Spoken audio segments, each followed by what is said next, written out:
Yo, Rockstar Gang, what up? What up? What up? Appreciate y'all. Monday Night Football. Let's rock and roll, baby. I don't know if you guys are nervous or if I'm nervous or we're all nervous in the chat. I know I'm a little bit nervous. Big game, man. Big game.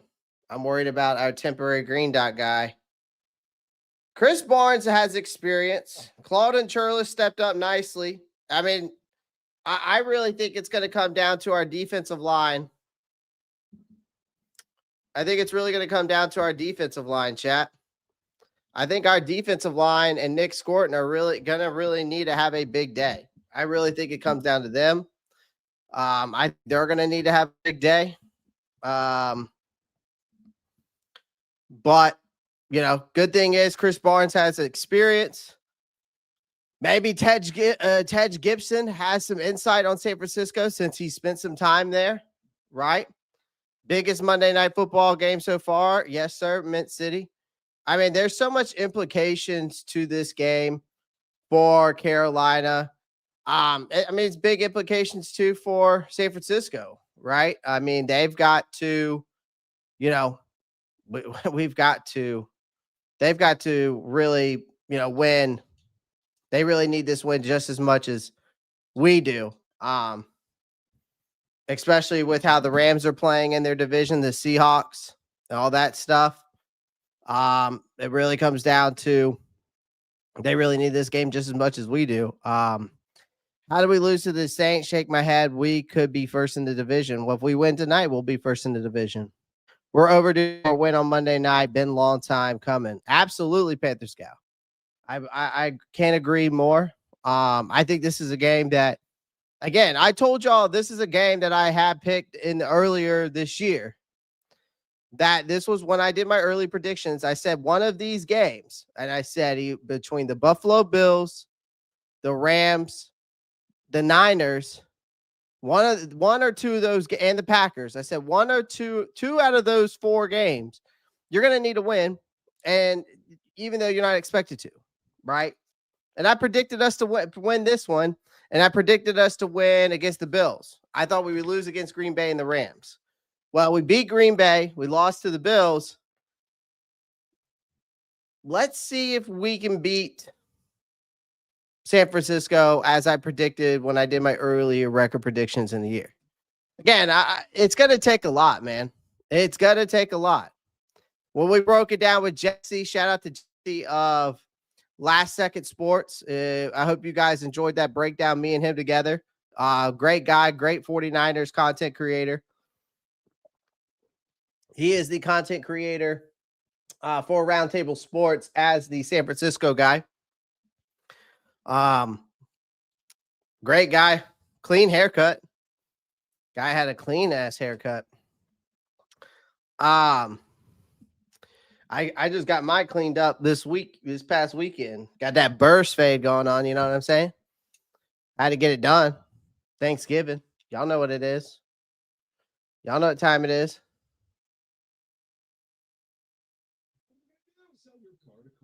So, ready for this game, man. I'm ready for this game. Hey, Blair, what's good, man?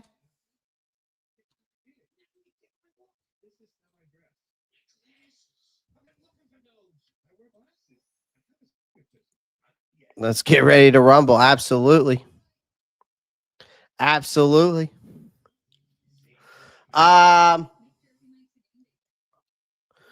What's up, Clay? You ready? Yes, sir. I am, Zach. I have short names. Zach. That's your name. Let's get ready to rumble. Good old boy Nate, what's good? Last gen 9148. Christian McCaffrey coming tonight. Gotta watch him. Absolutely. Again, I just want to see Bryce be aggressive. Again, I don't expect him to, you know, go out there and, you know, steal the show. I don't expect him to go out there and throw for 300 and something yards. You know, I need him to just go out there and be him. What we basically saw against Atlanta, right? Like, I just want Bryce to keep playing with that I'm him confidence that he built from that Atlanta win. 448 yards, no turnovers. You got to let it rip against this 49ers defense, okay? This 49ers defense has only allowed 3 picks and 12 sacks all season. So this is a vulnerable defense, chat, okay? So you got to attack downfield early and often. I think Tedero, McMillan, Legette, Coker need to have a big game. Build off of what we saw against, it goes build off of what we did against Atlanta, right? Rico Dowdle, explosive runs have dried up as of late. I would like to see more of that. I mean, if San Francisco hasn't allowed a run over 23 yards in 6 straight games, so their run defense is good. So if we can't run, so Carolina can't just run into a brick wall. We got to use the pass, I think, to force them back. Then let Dowdle and Hubbard cook, because I think we're going to see some more of Hubbard in this game. I really do. Here's the thing. Brock Purdy is elite, ladies and gentlemen, when he has time. But he will fold like a cheap tent when you get pressure on him. We got to get pressure on him. So this is why I say Derrick Brown, Nick Scourton, those guys need to go full cycle mode, blow up some run plays, force Purdy off his platform, make him uncomfortable, right? That's what I want to see. Christian McCaffrey's basically their running back 1, wide receiver 1, right? Kittle's still a nightmare. So I think our safeties are going to have the best damn game of their lives. I really want to see Tre'von Mower continue to build off that I'm him confidence as well.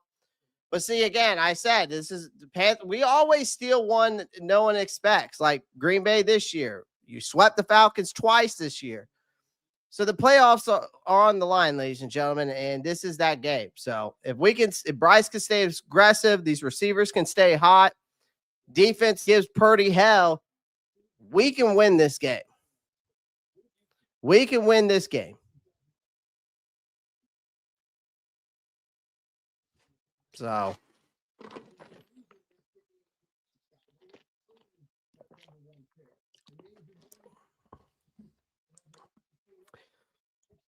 Panthers are 10-8 all time at Monday Night Football. The 49ers are 2-2 at home this season. They're 5-2 on the road. Interesting. We also lead the all-time series against the 49ers 13-9. Interesting. The 49ers are also 5-7 on Monday Night Football under Kyle Shanahan. So, interesting. Some interesting stuff there, chat. Just some fun little facts for you.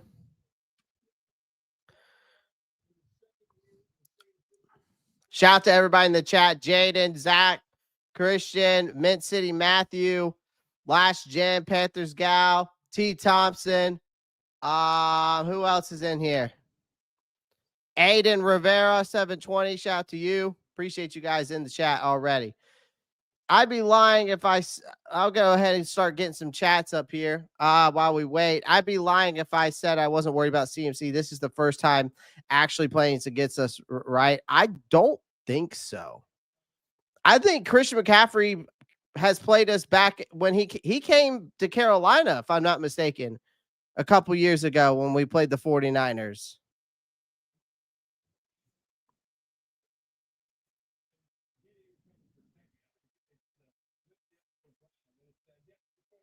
So I don't think this is the first. I think this is the first time Carolina's played Christian McCaffrey in San Francisco, though. Let's get this W. What's up, T. Thompson? I have Bryce starting on fantasy. Interesting. I got Tedero McMillan tonight, but I've already won my matchup. I'm too far ahead. We need a revival from our run game. Absolutely. Yeah. What's good, Clay? What up, fam? Keep pounding, bitch. You don't even have to blank it out. I know what you're saying. Keep pounding, bitch. In the words of Chad Ocho Cinco, the offense is going to have to show up big to keep us in this game. We'll see. We will see. We will see, chat. We will see. I've been watching the channel all year, just haven't been chatting. But my favorite Panther channel. Appreciate that, Last Gen. I appreciate that. I appreciate the people that are in here because, you know, people on the round table who are Panthers fans don't think I belong. So, but that's just because I keep it real and they continue to prove my point why I'm right. And that's why I'm on there. So they can keep hating, man. They keep saying I'm a fake fan, but it is what it is. I got Bryce and Rico starting. I think that's a good thing. You got Rico starting. I'll be honest with you. I think this is Rico could have a big game in this game. I think the running backs need to have a big game in this game, honestly. But I just need Bryce to continue to be aggressive. What's up, Anthony Brown? When was the last time we had a Monday Night Football game? I think it was my rookie year. Not my rookie year. I think it was Bryce's rookie year when we played the Saints. No? I think that was the last time. Let's go. What's good? What's good, Panthers Blue? Defense hasn't had back-to-back bad games. Maybe we bounce back from a bad defense today. Last week against Atlanta. And you're goated, homie. I appreciate that, Lee Spills. D. Lee Spills. Appreciate that. Appreciate that. Goated. Appreciate that. Bah, bitches. You know what I mean? He's projected 18 points. Damn. Who's projected him 18 points, good old boy Nate? Who you got? You use Sleeper? That's what I use. I love Sleeper. I haven't used ESPN in about 6 years. Ever since I found out about Sleeper on fantasy. NFL's a roller coaster, leagues up and down. This year's Panthers has been success so far. That Cowboys win was great. Absolutely. ESPN. Interesting. Wonder what his is on Sleeper.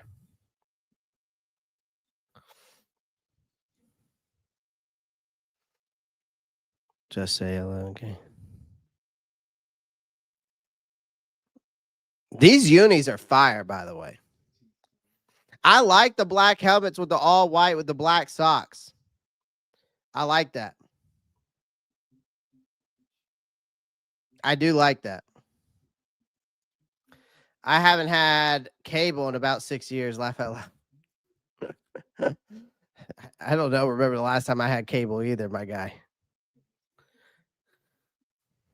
I'm a big fan on the black, white, black, to be honest with you, chat.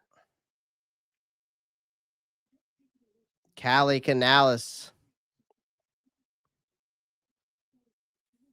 Callie Canales. Man, fuck the Cowboys. They won last night, man. They won last night.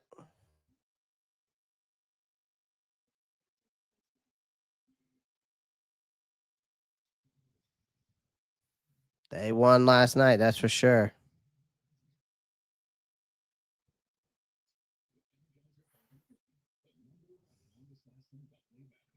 Well, I mean, they came back from a 21-0 deficit, so. Shout out to everybody in the chat. 43 people watching. 21 people on the YouTube channel. 22 people on the YouTube channel. Make sure you pound that like button. If you're on X, make sure you drop a follow. Hit the heart. Thinking about watching this game with my Black Panthers helmet on. That let me get that helmet, Panthers Blue. They didn't beat us. All I care about. Too many trash boy fans in my family. My girl's a Cowboys fan, so I support her because she supports me, even though in my heart I do not like them. In my heart, I do not like them, but I support so I support my girl, man. You know what I mean? Martin C, what's good, man? Keep pounding, brother. I ain't gonna lie though, I've been nervous all day, chat. I've been nervous all day.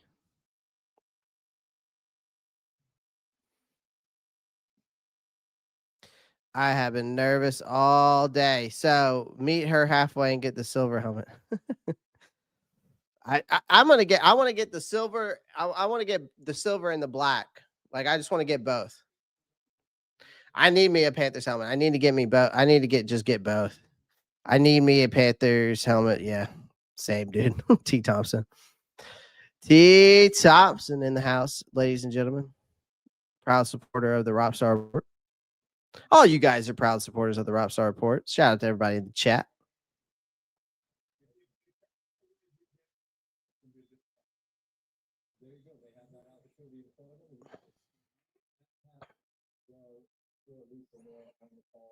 Absolutely.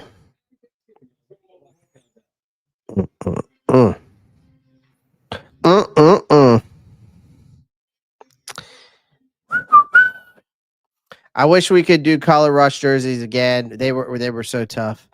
I think they're kind of doing that now without really doing it, if you know what I mean. Just the way that they're doing with the helmets now, how they're changing the socks and the pants and all this stuff. I kind of feel like they won't bring it back, but they're just gonna change up. Like I don't know. I kind of like the way that the things are now. To be honest with you.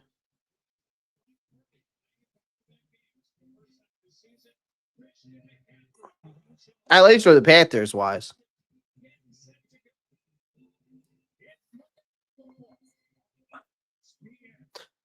But I do like the old color rush jerseys where we went like all blue. Those were kind of sick. Hit that like button, please. Absolutely. I have both helmets. Would be fire if the Panthers added a processed blue helmet to rotate through. I would like them to do something like how the Lions have. If you know what I'm talking about, Panthers blue. How it's like really silver, sparkly with the blue lion. Kind of something like that. I'd like this. I wouldn't even mind maybe a white helmet. What would y'all think about a white helmet? I think a white helmet would be kind of sick. Ben, watching you on the round table, just subbed. Let's get it. Appreciate that, Josh. Appreciate you, brother. Appreciate you subbing, man. Shout out to Josh for subbing, man. Shout out to Josh watching over at the Roundtable Sports, coming over here and subbing. Shout out. I appreciate that, man. That goes a long way to me. Shout out to Josh. Amazing K, what's good, man? Let's go. Straight, stratter. How would you say that? Strutted, 843. I don't know. White helmet is fire, yeah. White would be cool if done right, yeah. I was saying like do something like the Lions, though, Panthers blue. Like the ones I think they were wearing when they played. Appreciate that, Josh. I appreciate you being a fan, man. I appreciate that a lot. I have a signed Greg Olsen mini helmet. It's my favorite thing. I have to do do you any signed stuff, Clay? Good old boy, Panther Nate. I am trying. I have not got any signed stuff. Most of my stuff is not signed. See, I have stuff. It's just not signed. So, but we need to get on that, I think, good old boy Nate. We need to get on that, I think. You're on to something there. I love it when you were sweeping last week. Hey, I just got to bring something fun to the channel, man. I just try to bring something different, something fun. I try to be true and honest with you guys. So just try to be authentic, man. Just try to be myself at the end of the day. Appreciate that, though. Just brings a little spark to the channel, you know. TJ, shout out to TJ, State of Saints podcast. He always has some prop too, man. Like he always has some prop over there. if we win the coin toss, we win. That really? Why? Explain. No white helmet. It makes no sense. I don't know. I've seen some pretty cool white helmet designs for the Panthers. We need to get Clay some training camp. We need to get Clay to some training camp content and autographs. Absolutely, Panthers Blue. That was my whole plan this year until they were like, well, nah, we're not going to do training camp this year. I'm like, what the fuck? I had a whole idea in mind of like the content I was going to do and all that stuff. So, sucks. I had this whole idea. Falcons fan all my life, but NC born and raised now in Charlotte. I like the home team being relevant. Would be cool to see the city get some respect, although I'm mad about Atlanta. Support Carolina. Interesting. Appreciate you coming through here. Vaughn on YouTube. Appreciate you coming through. Really want to get a signed football. That'd be sick. Yeah. Yuck. 2 hours. Terry. That's Monday Night Football, man. 6-0 when we win the coin toss. 0-5 when we lose. Interesting. A little bit of a suspicion. It's a little suspicion. Not suspicion. What's the word I'm looking for? I don't even know. I don't even know what word I'm looking for. Let's fucking go. The NFC South top spot is for the taking. Yep.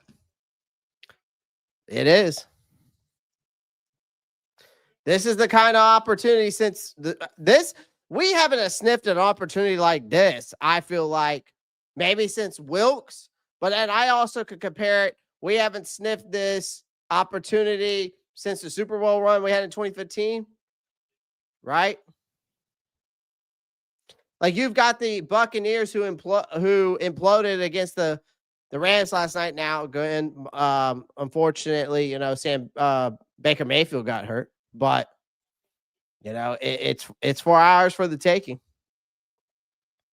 Need my little dude to sling dots. Training camp better be fire next year. I will mute the TV and be listening to Calais. Appreciate that, Panthers Blue. Superstition. Absolutely. That's what the word I was looking for. Good God. Couldn't even get it out, man. Couldn't even get it out. Yeah, training camp better be fire next year. Be sick. Be sick. It'd be sick because I will attempt to go at least for 1 week.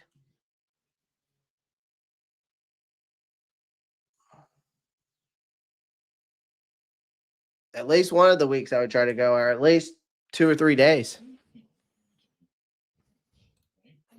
I'm watching on TV. Nice, me too. Do we know how serious Mayfield's injury is?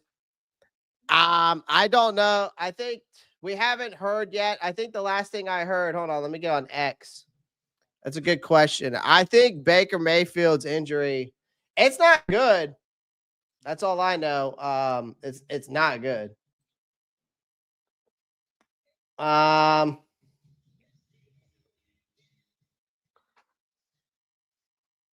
think I saved it.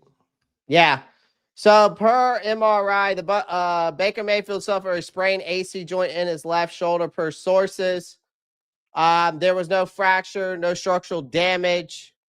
One source said the Buccaneers are not ruling out Mayfield for Sunday's game against the Cardinals, but today's MRI will tell more. And then I like to follow Jesse. Guys, if you're not following Dr. Jesse Morris, it's Jesse Morris MD or Dr. Jesse Morris on X. You need to. He gives full breakdowns on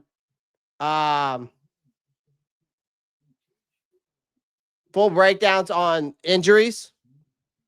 So, but based off of what he knows, it says he sounds like he got lucky. It's either type 1 or mild type 2. He has a shot at playing in week 13. So it's in his non-throwing arm. But it puts pain on the joint when he throws, even though it's his non-throwing arm. So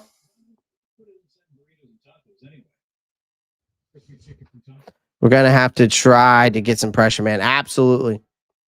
I think they said he may be able to tough it out. Yeah, we'll see. Are they expecting Mayfield to return this season? Yeah. It's just a sprain. It's a low-grade sprain in his non-throwing arm. I'm nervous, y'all. We got to bring it tonight because after this game, it's Rams next. Time of the season, we got to find a way, y'all. Dude, I'm so pissed because I'm away from home, so I can't watch the live. It's all right. I'm going to do live play-by-play. I'm going to do the best I can. I'm going to be multitasking, though.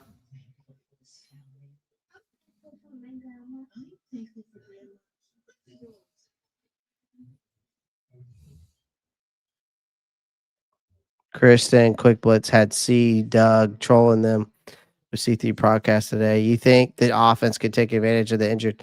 Definitely can. I mean, here's the thing. The 49ers have only had 3 interceptions this year and 12 sacks. Their defense ain't that great. It's our offensive line that's got to show up, though.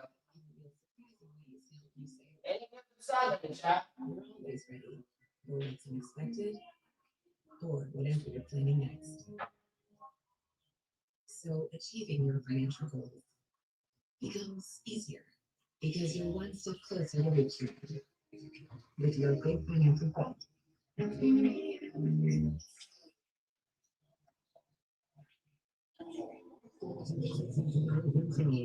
In recognition of Native American Heritage Month, we are proud to have the Native American Women Warriors present the Nation's Anthem. And now tonight we have the Pacific Anthem. Please welcome country music recording artist Annie Bosco.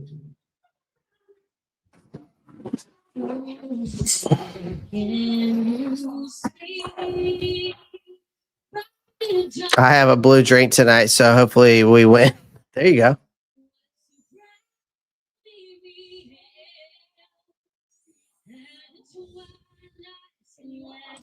What's good, Star? My Carolina family in the chat. Let's get this W. Absolutely, my guy. Normally, I listen to Clay and watch the game at the same time. I hear you, man.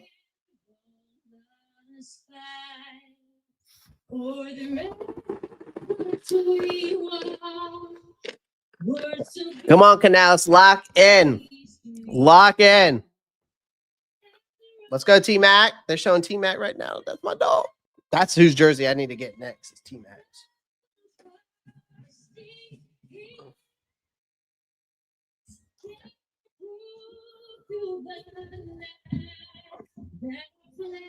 Was still there. Say, does the star-spangled banner give way?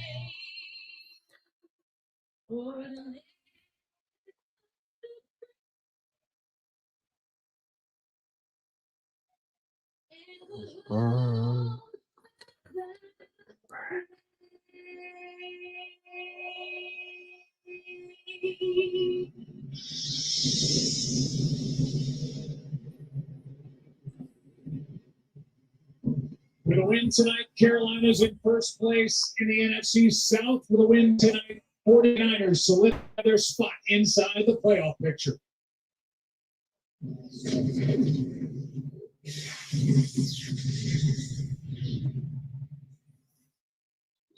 Gonna check back with y'all a little bit. Yeah, Phil. Come on back. Come on back. Joe Buck.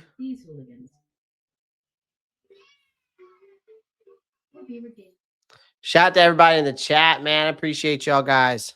Let's do this thing. Let's do the damn thing. Let's do the damn thing, chat.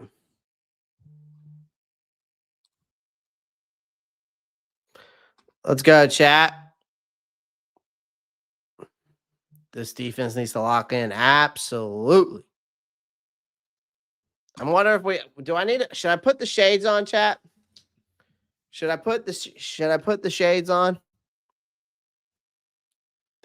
I think we got to. And I think we got to put the hat on. I think we got to put the full fit on. I think so. I think we need to put the full fit on for this one, chat.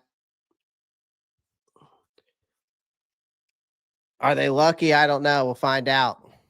Should we just go for it? Should we just go for it, chat?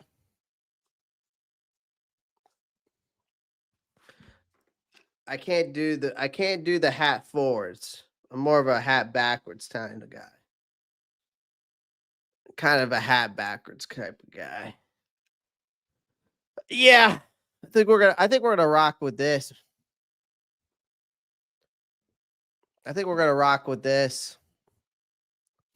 The good thing is, man, y'all keep saying good luck to our linebackers. I'm not too worried. I'm worried, but I like the experience from Claudin Churlis. What we've seen so far from him, he stepped up nicely, man. He's all over the place. He's making plays. He made a lot of good plays against Atlanta. He made some plays when it mattered. And then Chris Barnes, he's experienced, right? He's experienced. He's also played for the Cardinals, who played the San Francisco 49ers twice a year. You also got Tej Gibson, who came from the San Francisco 49ers. There could be something here. Maybe we don't know.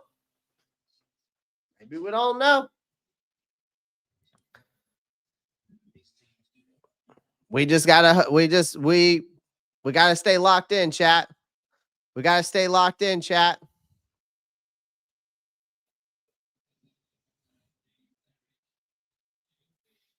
Do you think we sling it or run it? I hope it's a balance of both, that boy.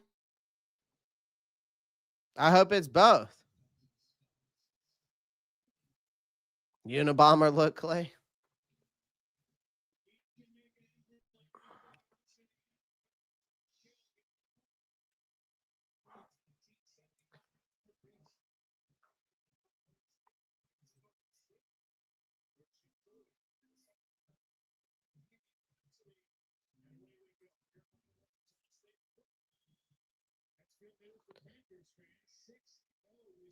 Well, we won the toss. Oh, what a hit. Who was that? All right, chat, here we go.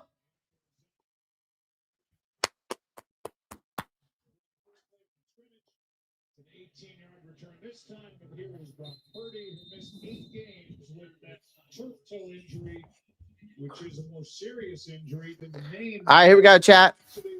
And by the way, chat, please don't go ahead. If I'm behind you, do not go ahead of me. All right, single back set, motion by George Kittle. Chris McCaffrey in the back. Purdy sees something. He's calling an audible.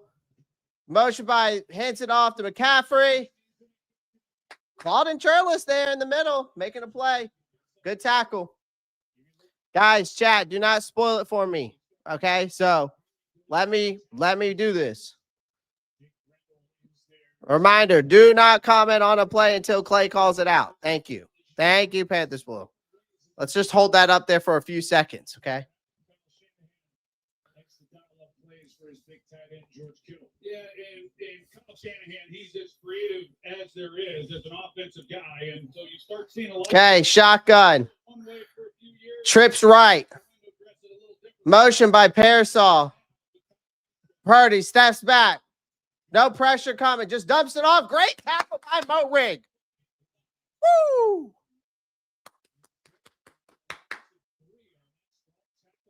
There we go, Mo Rig. What was interesting, Joe, was on that play, the Carolina Panthers are in man coverage and they don't play. So you see Merritt, he comes up. Thank you, Fabian. Fabian always comes in. Big fan of the show. Always comes in and donates $25 to the channel. Brock Purdy steps back in shotgun, dumps it off to McCaffrey. Tre'von Moehrig there. Of course, he gets it. Because McCaffrey's just one of those players that can make those types of plays, man.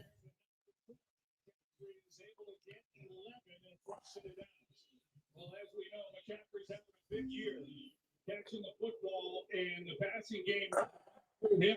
And nobody's even really close. So of course, Purdy's just going to be the dink and dunk.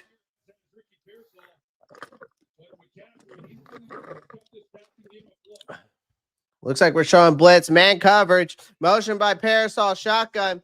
Inside zone to McCaffrey. Great stop by Ashawn Robinson.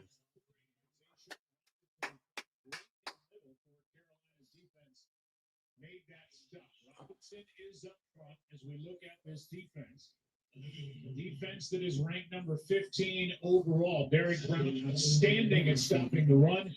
They're their linebackers. Oh, Travis Gibson is starting alongside him. I didn't know Travis Gibson was starting alongside Claude and Churlis. I thought it was Chris Barnes. Purdy steps back, under gun, no pressure. Just dumps it off to McCaffrey again, man. God, man. Chris McCaffrey's getting he's caught every ball. I told you, Chris McCaffrey is RB1 and wide receiver 1. We got to get after Purdy because all he's going to do is dump it off.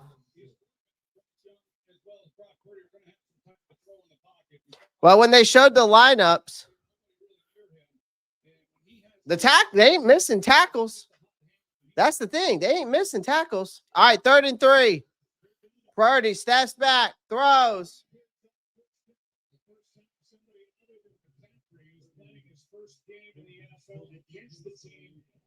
That drafted him 8th overall in 2017, gets a first step. Yeah, I really like this young receiver, and he's missed some time because we got to get some pass rush going, guys. He's become the guy and the things that he's capable of doing within this offense. You remember his story last year, shot in the chest during an attempted robbery in San Francisco. Missed the first 6 weeks. He missed definitely need some pass rush. I didn't see the Cat Panthers blue. Shotgun. Purdy, that's that pressure coming. That should be a hold on Derrick Brown. Oh! Horn. Oh, man. JC Horn. Come on, defense. Our defense don't look that bad, chat. Really doesn't. That should have been a holding call on Derrick Brown. I don't know about y'all.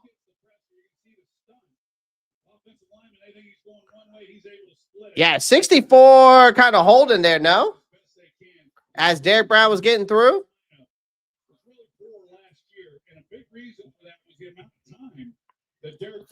All right, Purdy's under gun. Now he's in pistol. Sorry, hands it off to Brian Robinson. He gets a 7-yard gain.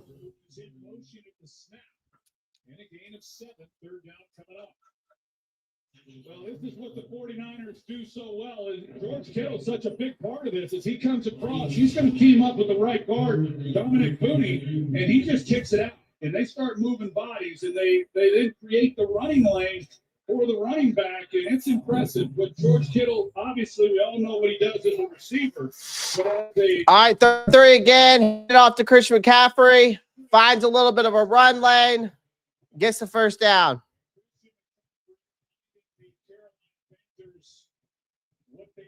The second they traded him back in 2022.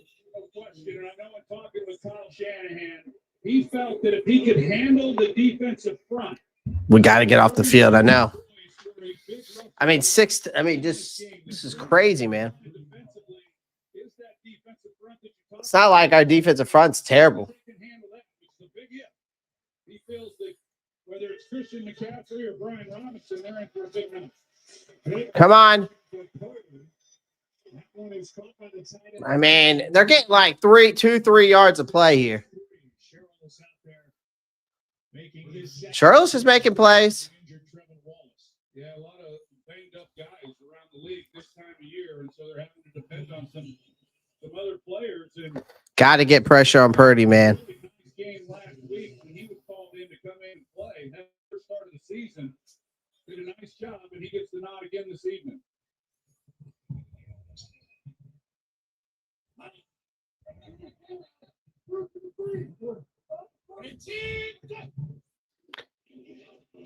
Out. Now the first down.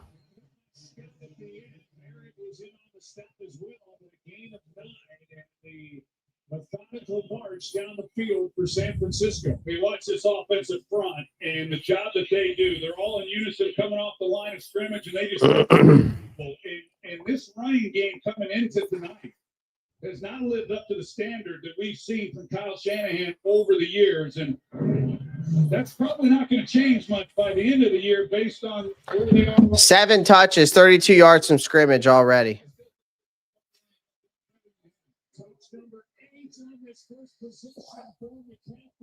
Where is the holding call on Parasol?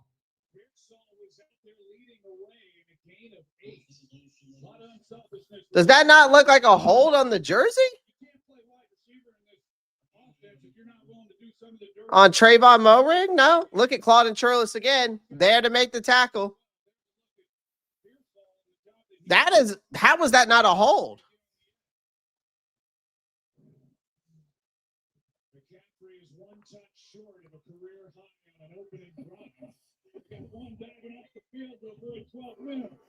Hand off to Brian Robinson.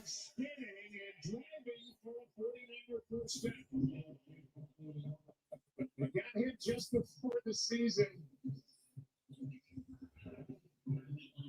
Here we go. This is Turk Wharton, who is able to get off the field. And then, you're a baseball guy. Don't they tell you to run through the bag? Yes. That's better than diving if you're going to first base.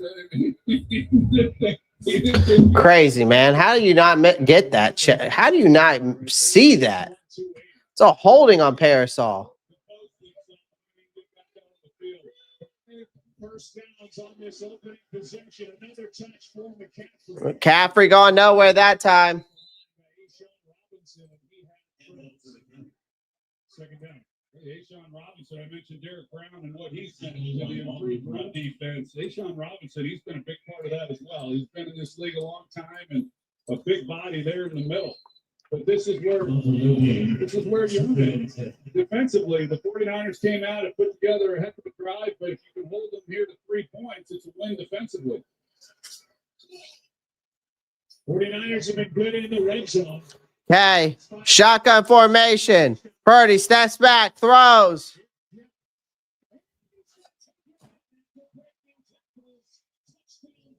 What was that, chat?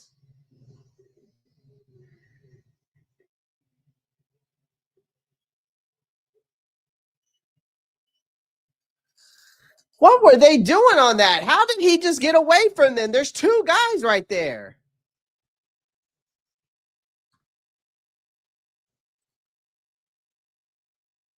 Ah, dang, man. Here's Nick Scott right in the middle of free safety, and so Purdy knows he's got to put it right on him, and DeLon Jennings knows he's going to get hit at the same time. He covers up the football, they don't get him to the ground, and go to the floor. New kicker Matt Day knocks it through. All right. 3 guys right there, man.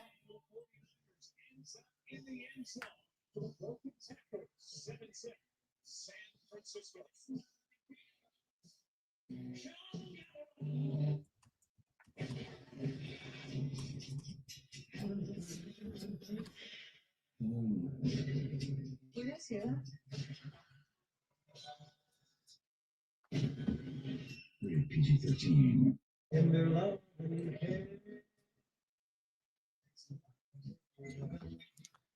Crazy, chat. That's just crazy. I mean, piss poor refs, bad tackling.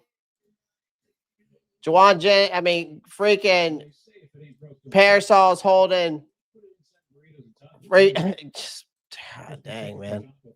Not an 8-minute drive, really?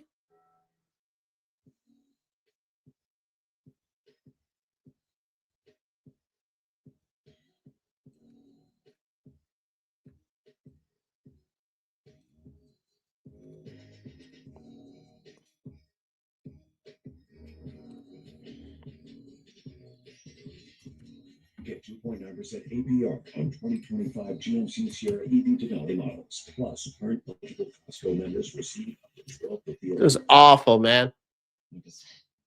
An 8-minute drive.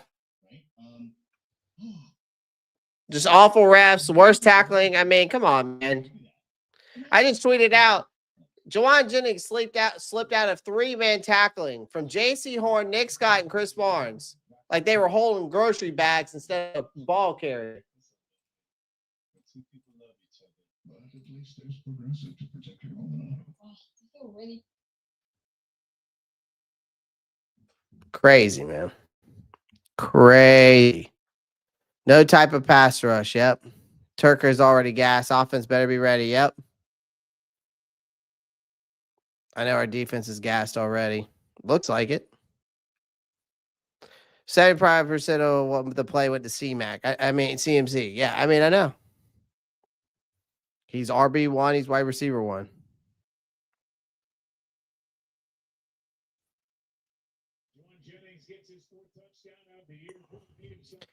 Keep pounding Theo Harris. Don't be negative. CMC is just one player. If we find a way to stop him, we'll be good. Well, it was definitely a statement drive for sure by the 49ers.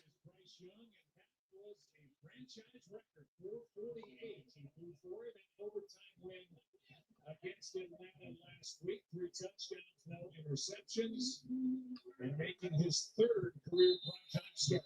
A pretty impressive night, and one you really would not have anticipated. They had thrown for 200 yards. That's the first, but you know it's crazy, chat. That is the first opening drive touchdown we've allowed all season. All right, here we go. Let's go offense. All right, single back set. Motion by Coker. Hands it off to Rico. Rico looking for some run room.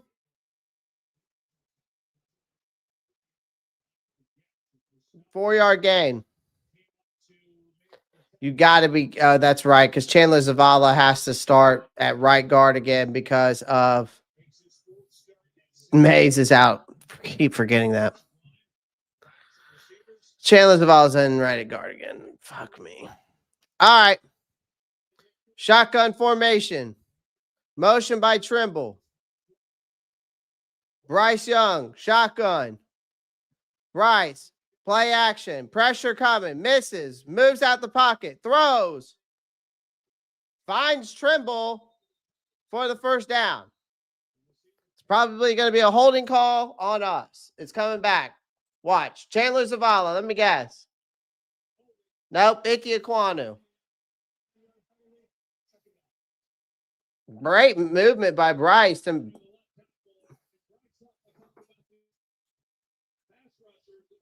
That's Taylor Moton. That's not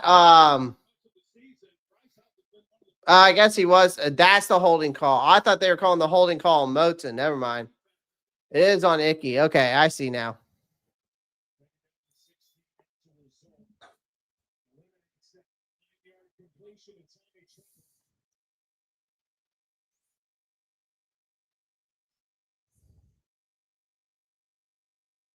Okay, Bryce steps back, looking, throws over to Rico.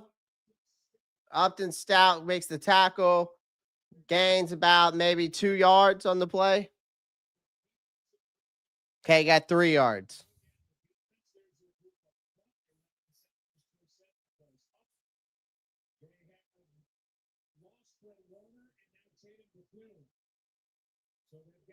All right, 3rd and 13, Jack.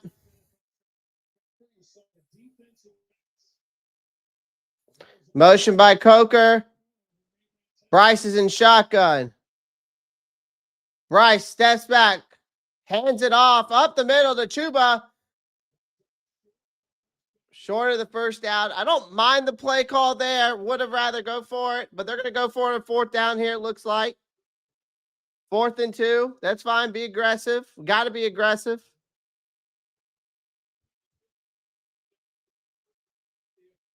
Fourth and 2. We're going to go for it. Chuba Hubbard got 10 yards on that play. I'm cool with that. Oh, no, they're not going to go for it.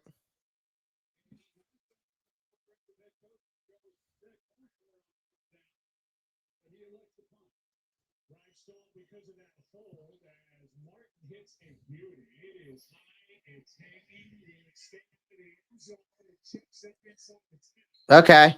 Good punt by Sam Martin, about as good as I thought we were going to go for it too, chat. Good punt. Defense is going to have to step up, man. A bad holding call in the first play was a drive killer, man. Absolute drive killer.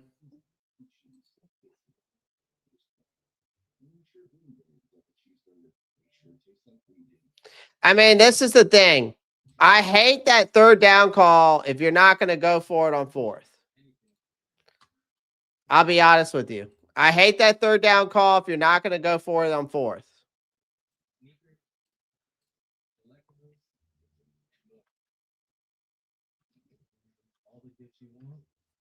It's like it feels like slamming the brakes right before the green, like right before a green light. Makes no damn sense.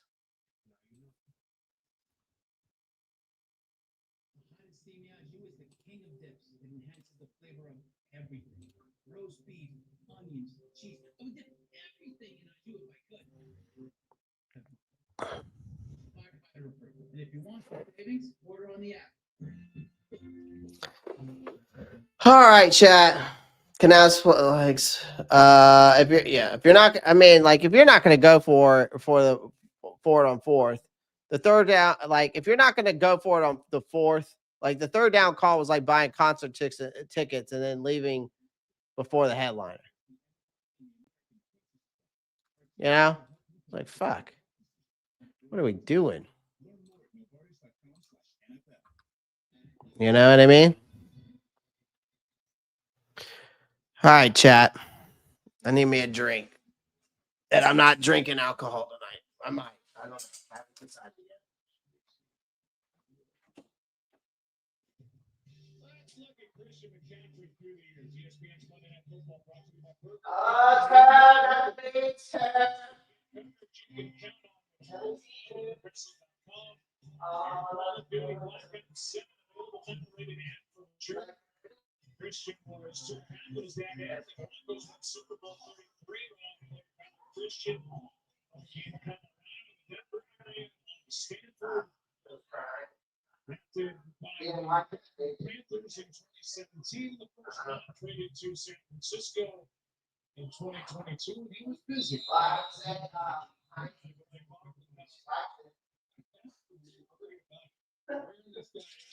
has had some unfortunately for them.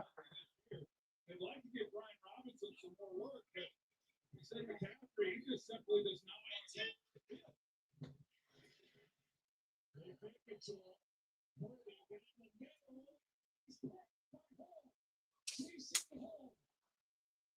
and then who gets to by you? It's an early takeaway. Dad, sorry, but I saw it. Don't you worry.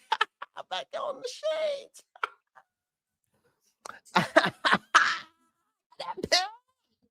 Look at JC. Lock your ass down. Lock your ass down. Seatbelt. Scream.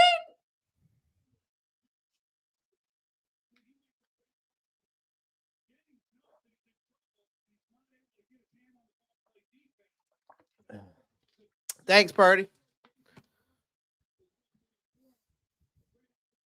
Let's go, Horn. That's why he got paid. That's why you pay your players. All right, we got great field position on the 19. Here we go. Bryce, play action, looking.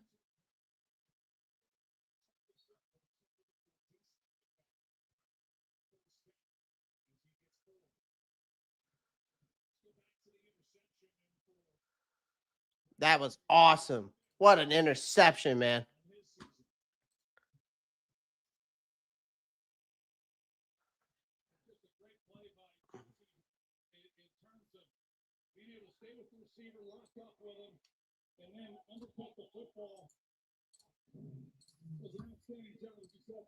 Come on, offense. Let's go. Single back set. Bryce Young hands it off to Daddle. Daddle goes to the right-hand side. Gets like 3 yards. Come on. Canales, you've got to be aggressive, man. You cannot be this soft. You got to be more aggressive here. Let's go.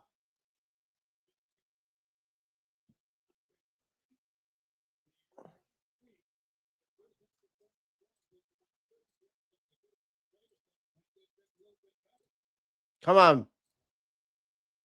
Come on, Bryce. Come on, offense. Let's go.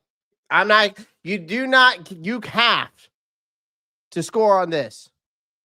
Motion by Jimmy Horn. Bryce steps back. Looking. Keep it. There you go.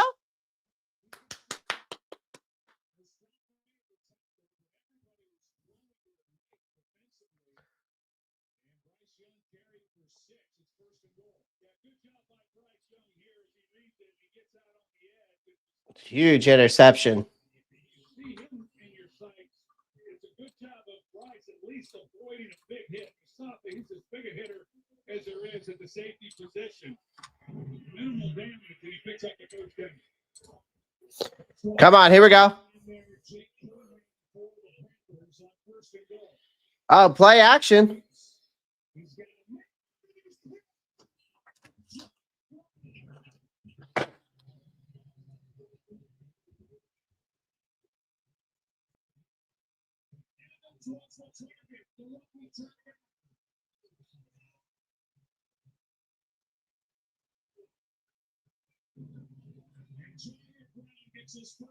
What was that?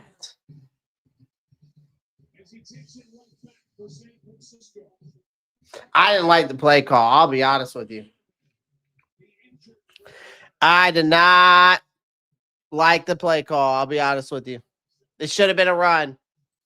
Should have been a run. Should have been a run, chat.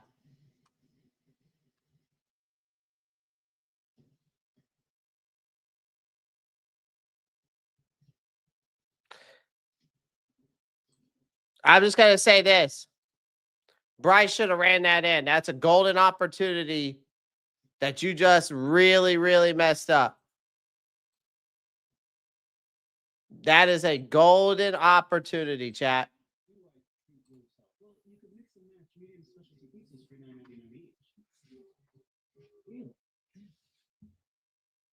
Don't you work here? I do, yes.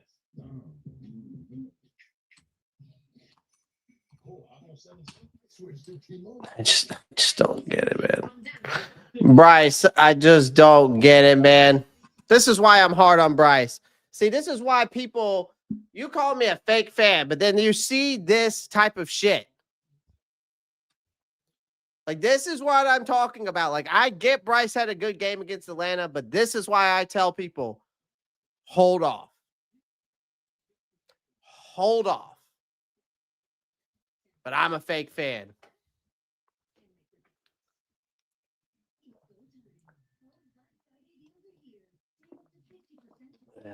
Yeah, well, if he doesn't work out.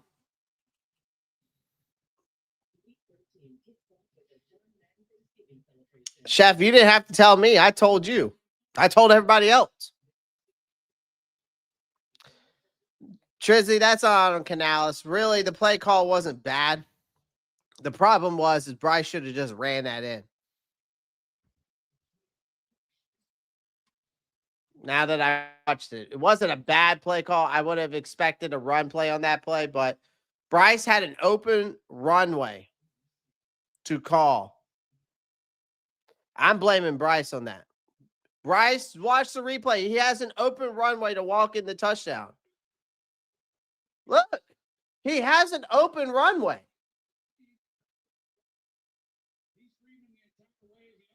What are we talking about? Single back set. Purdy hands it off to Christian McCaffrey. For career sakes, Bryce can't afford to be doing this anymore. No, can't.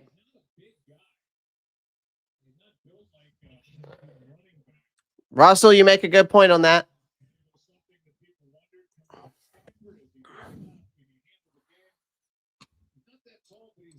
I just don't understand.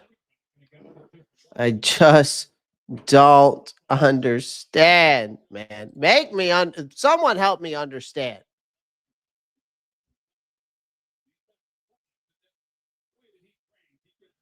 Purdy steps back, sides arming to Christian McCaffrey because that's all he's going to do. He's just going to dink and dunk and dink and dunk. I'm not acting like the game is over. I'm just like, I'm sick of these silly mistakes, man. Like Bryce chose like the worst option on that play.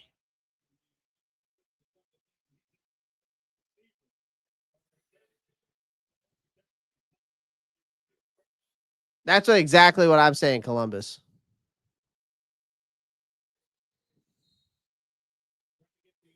That is exactly what I'm saying. That type of stuff gets old. It's not over, but that type of stuff just gets old. And we just won't cover McCaffrey. Yeah, because that's our defensive coordinator, man.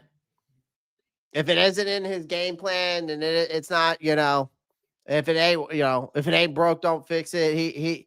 He don't make adjustments, man. We'll still play our corners 10 yards off the ball, even if it's just dink and dunk all day for Purdy.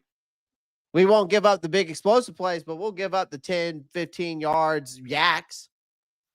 That's what Evero loves to do. Get the fuck out of here. Shit's so annoying, man. I mean, J.C. Horn literally puts us in perfect position. J.C. Horn puts us in perfect position to come away, to bounce back after that opening drive, because they go down the field and score in the first opening drive, which Carolina hasn't allowed one all year. It was dink and dunk for the most part. And then you go and you run an RPO play on 1st and goal, and Bryce chooses to pass it instead of run it. That is bad decision-making by Bryce. And J.C. Horn puts you in the best position possible. Like, you can't make that stuff up, man.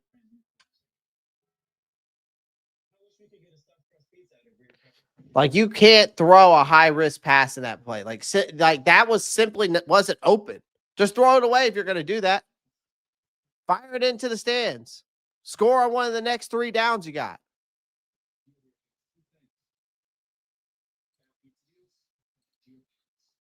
I just don't get it. That's the stuff that's frustrating. That's why I tell people, hold your horses on Bryce.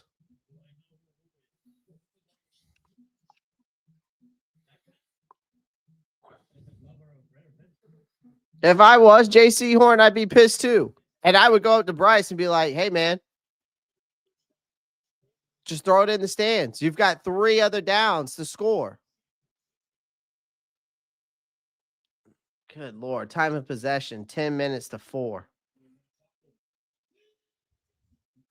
All right, 1st and 10. Purdy steps back, throws over the middle. George Kittle gets the first down.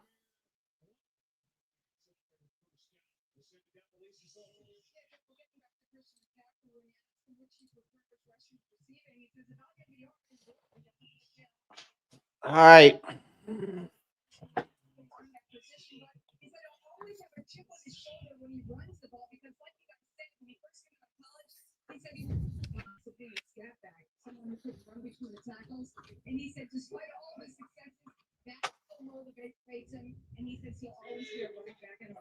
Purdy steps back.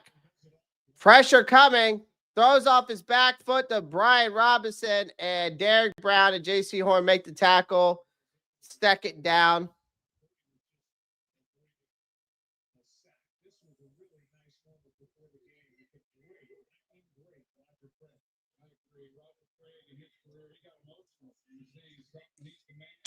And that was a moment for those 2 guys, and the respect, obviously, that Christian has for Roger Craig, who was playing back when his father was.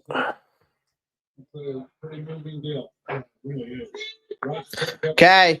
Single back, pistol formation. Christian McCaffrey running. All right.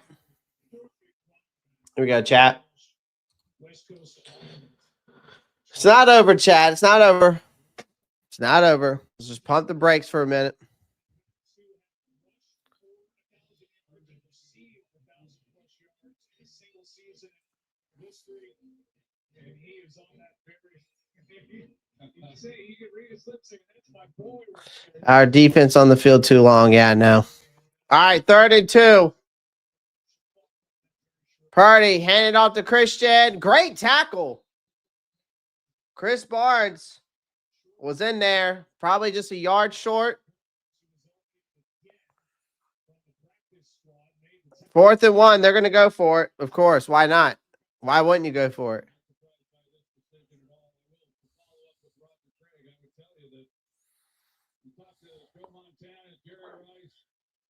Any of the others, they would tell you that he's certainly deserving. So hopefully it happens for him. 8 for 15 on the 49ers going forward on 4th down this season.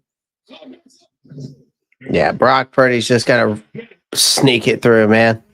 This center, Jake Brendan. Well, interesting. That was so easy. It was so easy, chat.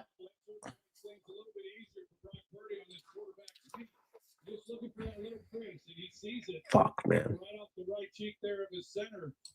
Just gets his legs moving and picks it up pretty easily. Troy Aikman's favorite play back in the 90s with the Dallas Cowboys. I don't think my conversion rate was all that good.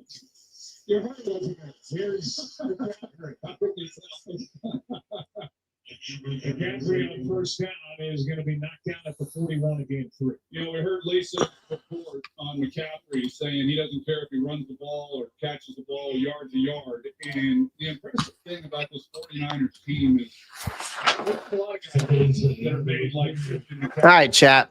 Kittle, Jack Redmore. I mean, it is about a good star. Really, one another and all of them.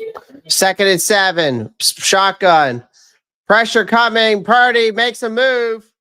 Tre'von Moehrig misses the tackle. Could have had him.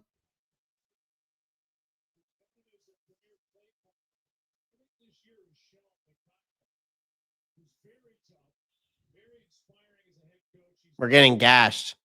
It's because our defense can't get off the field, man. I mean, we're talking about San Francisco time of possession, 10 minutes in the 1st quarter to our 4 minutes.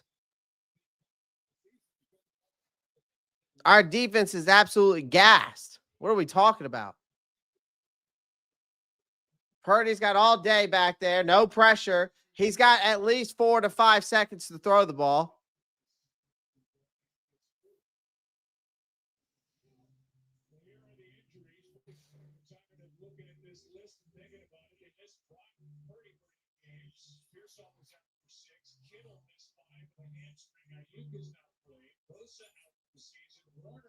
Season there, those two great linebackers. When you talk about you look at Fred Warner and Nick Bosa, it seems like this has been a big story out here already. All right, shotgun formation. Play action. Great. Batted ball down. There you go, Derrick. Come on, Derrick. Great play by Derrick Brown. Way to bat that ball down, Derrick. Come on, chat. Let's go. Let's get this third down. Let's force this 3 and out, man.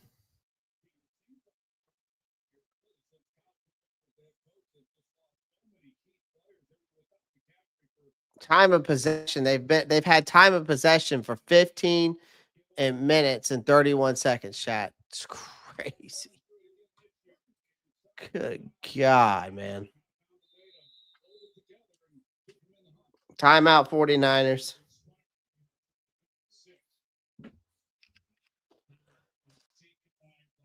I can't wear those shades anymore, chat. I can't wear those shades anymore.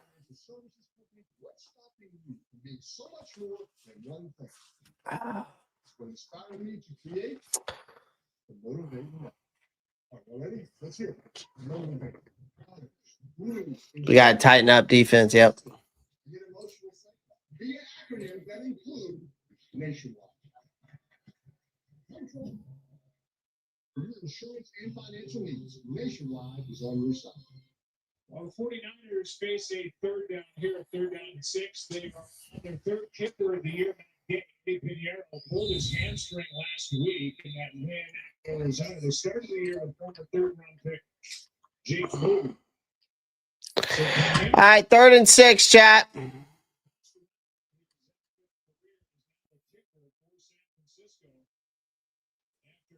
Motion by Parasol. Purdy steps back. Getting a little bit of pressure. Purdy steps up. Throws over the middle. Horn. Oh, no, that was Mike Jack. My bad. Mike Jack. Mike Jack. I thought that was JC.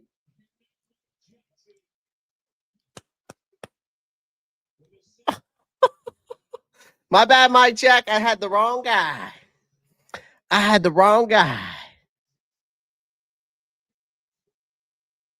See, you got to force this kid. You got to force Brock Purdy to throw the ball. He's going to make mistakes. Keep.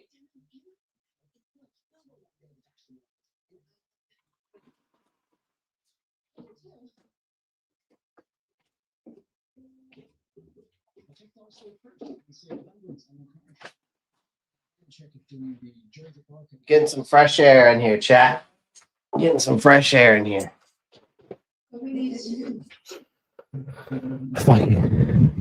Jesus. Again, much needed. This defense is bailing him out. I'm wearing his jersey, man. I did get his jersey. I need him to do something. Let's go.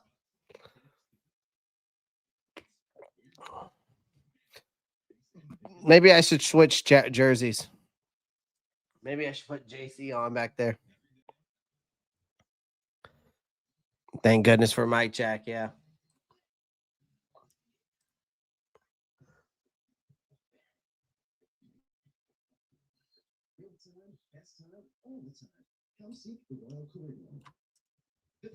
Got to respond with something good, especially with what Mike Jack just did for Bryce.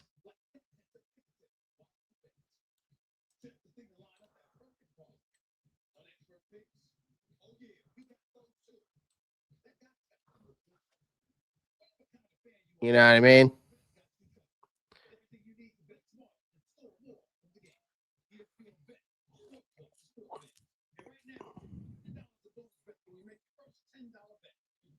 Yeah, please put the other jersey on.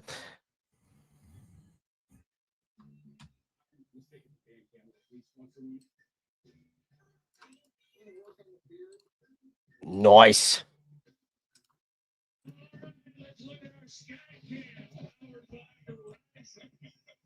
All right, look at that Skycam powered by Verizon. My name is fucking Joe Buck. Okay, I need an 8-minute drive here. I need an 8-minute drive here. Come on, Bryce. Okay. Motion by Jimmy Horn Jr. Single back set. Play action pass. Looking. Bryce tosses it to T-Mac. It might be like a 6-yard gain. That's great coverage by Mike Jack. Mike Jack was all over it. He saw it.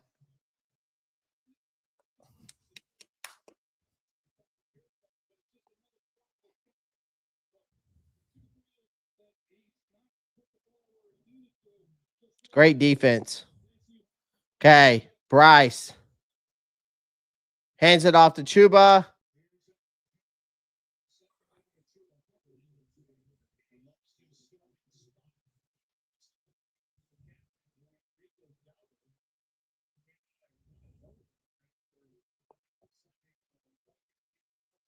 All right, 3rd and 2.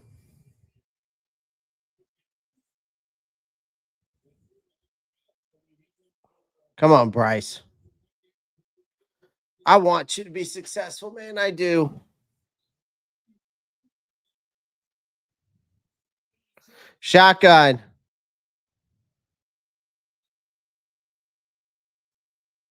Bryce stepping back, looking. McMillan.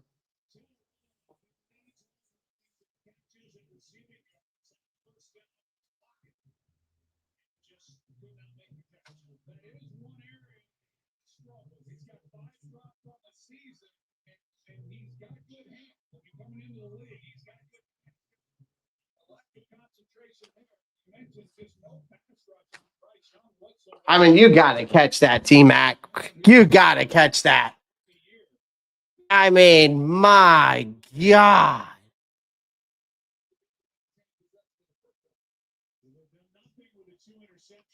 Done nothing with 2 interceptions.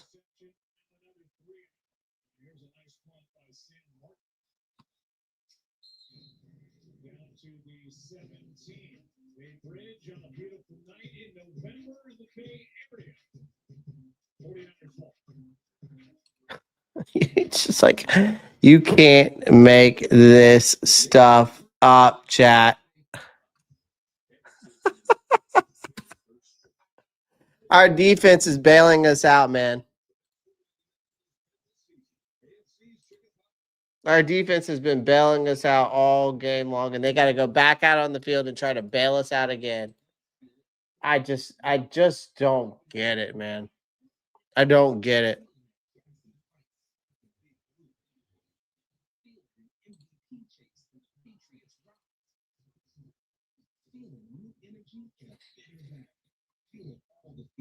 Giants Patriots next Monday at 8 on ESPN. Also streaming on all new ESPN app. Sometimes the best beginnings start with a bet.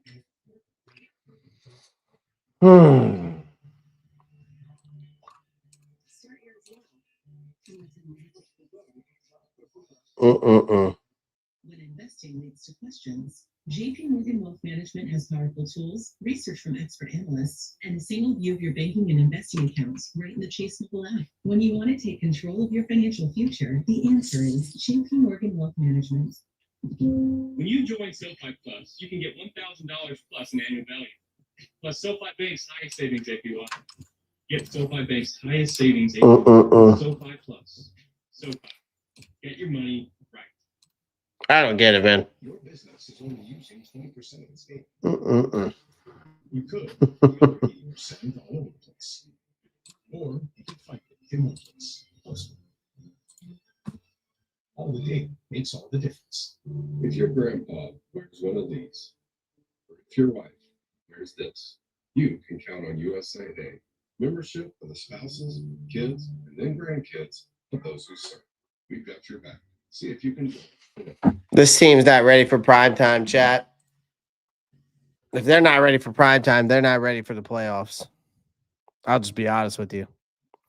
If this team's not ready for primetime, they aren't ready for playoffs.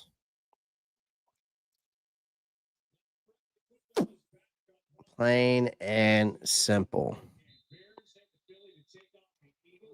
Plain and simple, chat.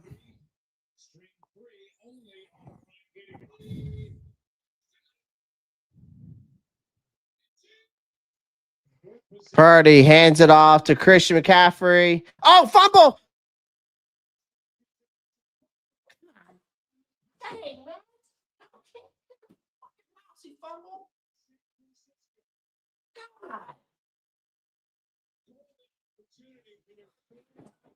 Fuck!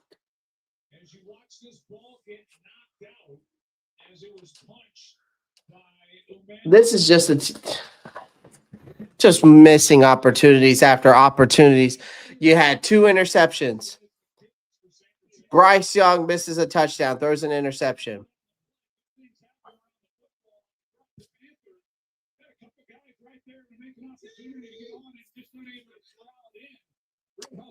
Single back set. Christian McCaffrey gets the ball again.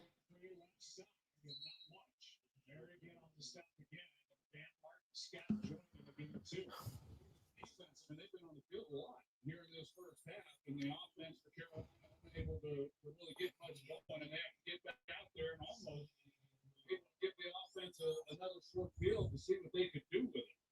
But a much improved group from from where they were a year ago. They were near the bottom. You gotta capitalize on these opportunities, man.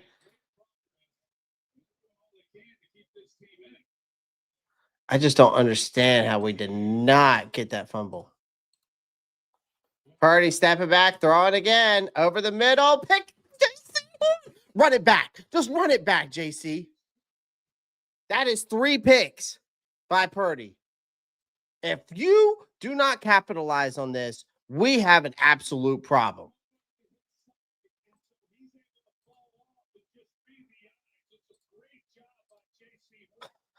This is nuts, man. This is absolutely nuts. What is it? What am I watching right now?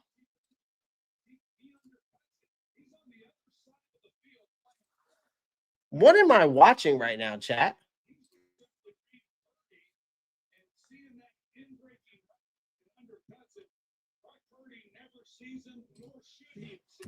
Just a great play by J.C. And there the numbers, 15-yard throws this season. He's got 1 touchdown with 6 picks, 3 to his choice.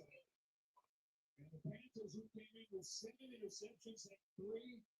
And here they are. Motion by Jimmy Horn. Shotgun. Bryce stepping back. Looking. Dumps it off to Jimmy Horn Jr.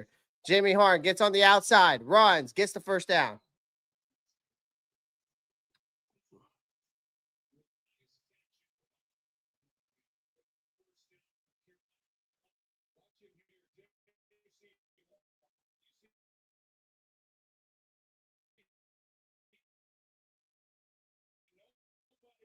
To his side. They keep Kittle in, and then he kind of helps out with blocking and frees him up. And he's in the poor ball placement. That one, there's no quarterback that's going to feel the opposite play.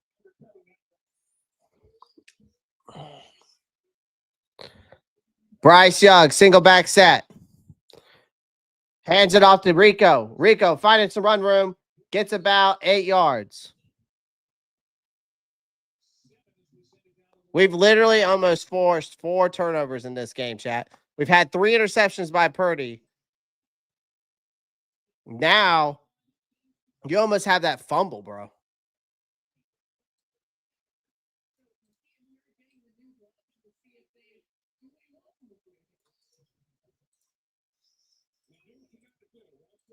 Finish the damn drive, bro.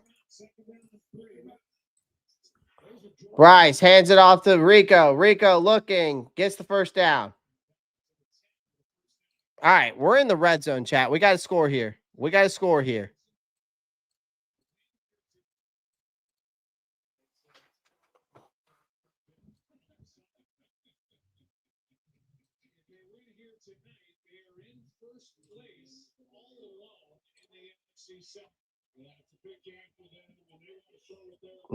Like this game is drunk. Bryce fakes it. Looking. Runs it out of bounds.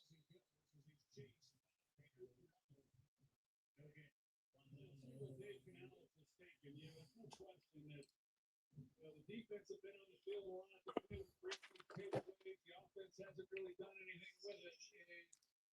Is he going to be aggressive here, thinking that hey, we've got to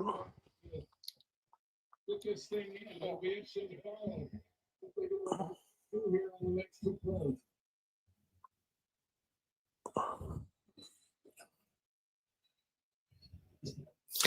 Bryce, RPO, dumps it off to Coker. Coker gets 6 yards.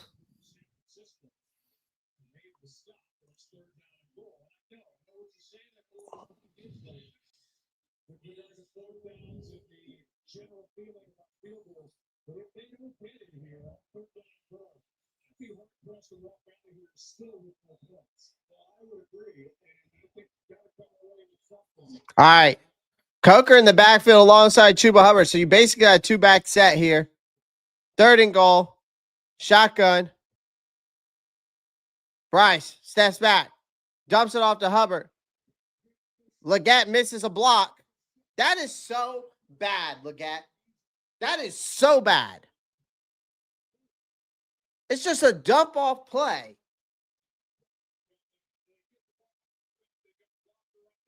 You got a blocker. Where are you? Is that? Oh, that's Jatavion Sanders. You are a bitch. I'm sorry. You know that you can't tell me.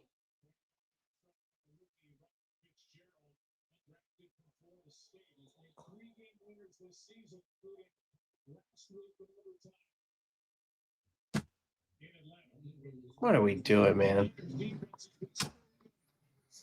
What are we doing?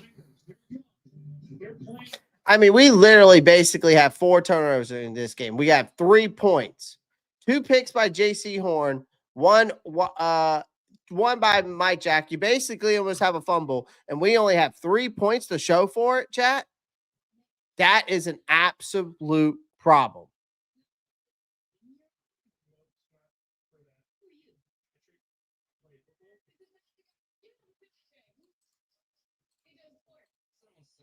That's a terrible play. Honestly, that's a terrible play call. Actually, you know what? I'm not even going to blame it on Bryce. That is a terrible play call, or Jadavion Sanders as much on that play. What the hell is Dave Canales doing?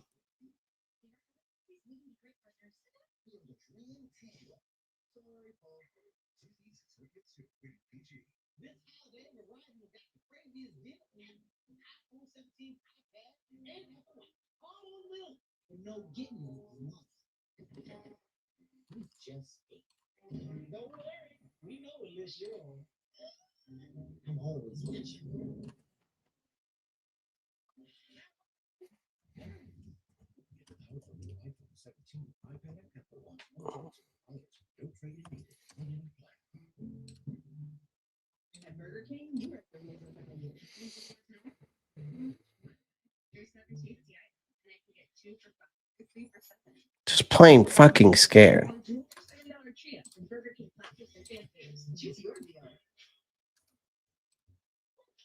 Scared money makes no money, man. Scared money makes no money, and that's what Canales is doing. Coaching fucking scared.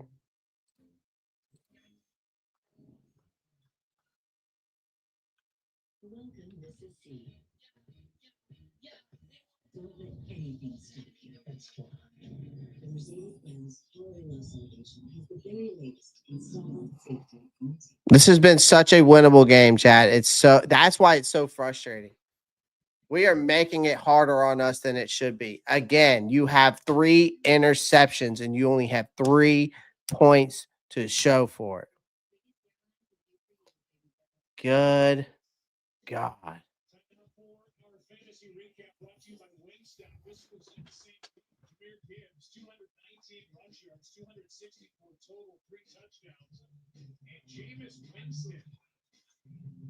For 366 for 2 touchdown passes.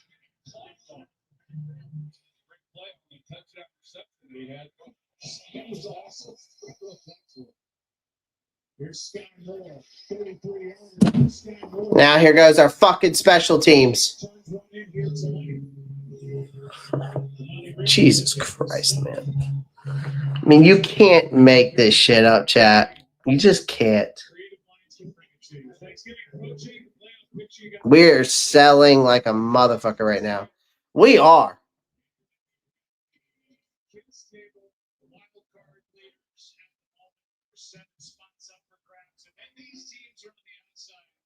Looking in, including Carolina.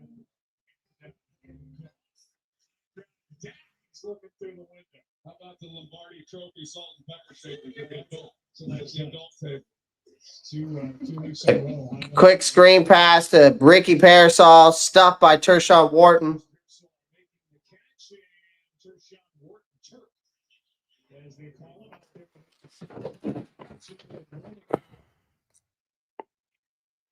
Second and 10, shotgun formation.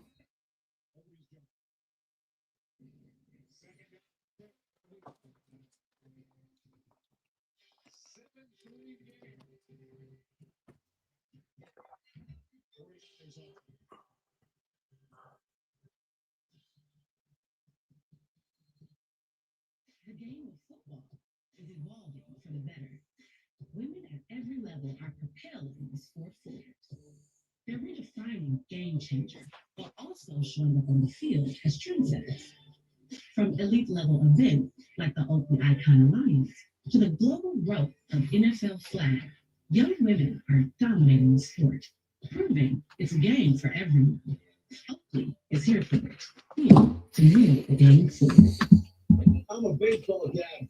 Just because I didn't go pro doesn't mean my kid won't. Hey, buddy, you gotta swing those hits, right? And you gotta swing. And if you don't have the right insurance, you can be paid for this yourself. So get off state. It's a Planet Fitness Black Card. You can bring a friend anytime and so much more when you join together.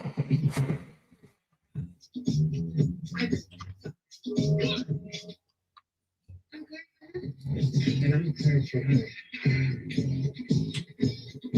So, you in? Join the club today. Get all the perks of the PF Black Card for $1 down and $29.99 a month. Join in club or online and access any of our clubs. Deal ends soon. Oh, chat.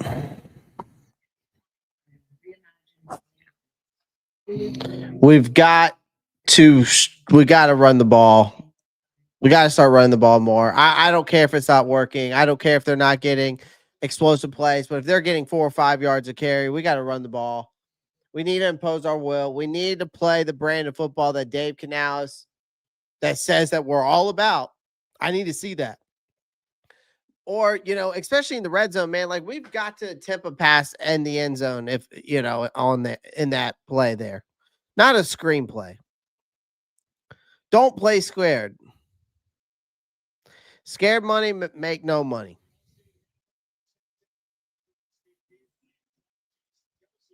Scared money make no money.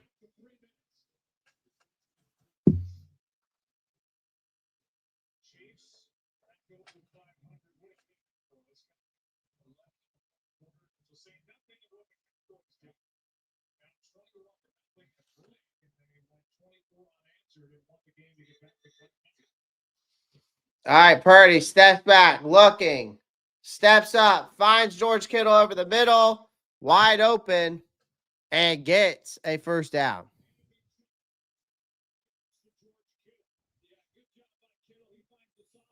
We should be up and getting we should be up and get the ball in the second half. I'm so sick. I feel you, dude.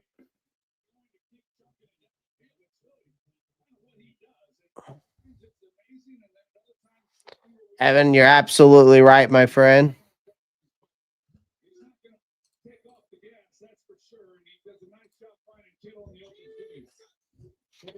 Purdy steps back, looking over the middle once again to George Kittle. Could have been another interception. 2nd and 10.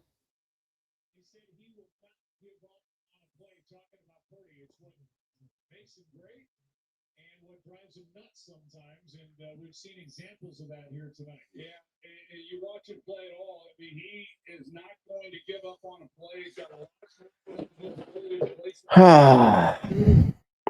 like Kyle Shanahan said, it's his greatest strength. It's also his greatest weakness. It's true for all of us when it comes to that. But 2nd and 10 shotgun. Purdy steps back, looking. Kittle drops it. 3rd and 10.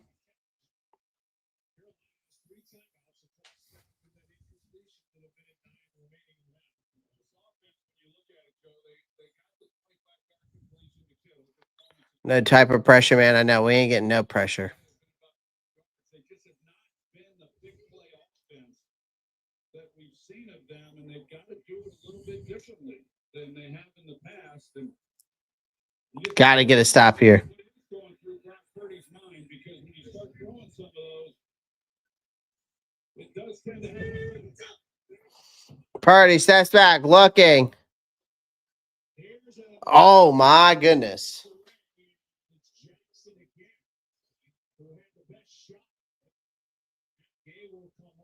Attempt his first field goal as a 49er. It looks like Purdy and Juwan Jennings were on the same page, which is a little unusual because of how precise this passing game is and the fact that they've worked together.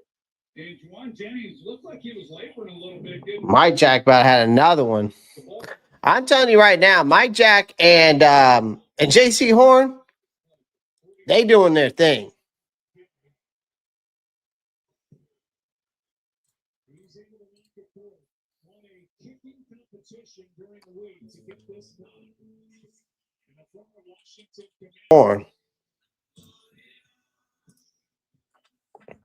Protection. Let's keep your purchases safe and scandalous. It's like they're in strong hands with Crystal McCaffrey. Payment protection. Bad guys. You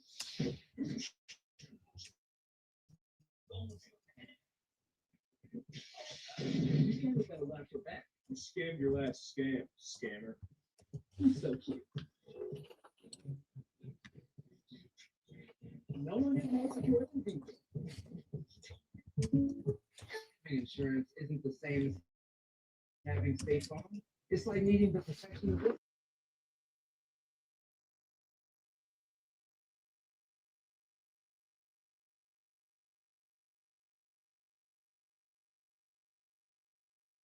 You think there's a shot to make the team? No. So don't settle for just any insurance. There's State Farm. Like a good neighbor, State Farm is there. Here's to the fact that never stopped. To the flavor that found its way into everything. From just one spot to America's #1 spot for winners. This isn't just a meal. It's a ride. Wingstop to see this. Introducing Black Friday Game Day. Black Friday football with the Bears. Take on the Eagles. The NBA Cup shoots up with a couple of with Nets and Nets logos. The all teams often follow the PGA Tour players face off in the skins game. Friday Game Day starts this Friday at 9 a.m. Eastern with NFL kickoff at 10 p.m. You gotta be kidding me. There's not another one in here? They don't have any good gifts. They don't have any good gifts on here. What about, do they not have Batman and Robin? That's annoying. The WWE Survivor Series and Thanksgiving Week tradition and War Games returns this Saturday night with a stacked card. Coverage begins at 7 Eastern on the ESPN. And on Thanksgiving, we've got some great games on tap. That's annoying. We have Green Bay, Detroit, Kansas City, Dallas, Ravens, and Bengals. And then on the Black Friday, we talked about earlier. Here is a return on ETN. The was going into the end zone and was able to at least get it up to the 25 on Black Friday. It's the Eagles and the Bears. And that's our buddy Mike North and Don Schroeder and the crew. I mean, all right, chat. At some point, Dave Canales is going to have to start calling some downfield shots and making it there. He's making it way too easy for a very bad secondary.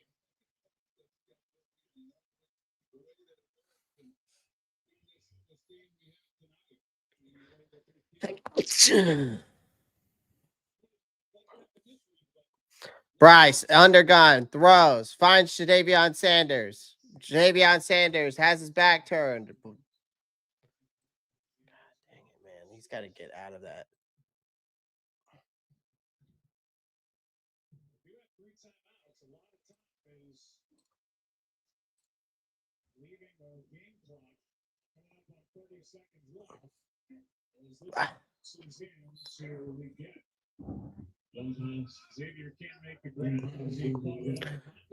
Come on, Bryce. First half for Carolina offensively, they've run 18 plays. Bryce Young had 28 yards passing, so coming off that 400 yards last week, and tonight they're right back to what they had been for pretty much the entire season, just getting nothing out of the passing game. And I think it caused Canales to play this drive just a little bit conservatively. All right, 3rd and 4. Bryce steps back.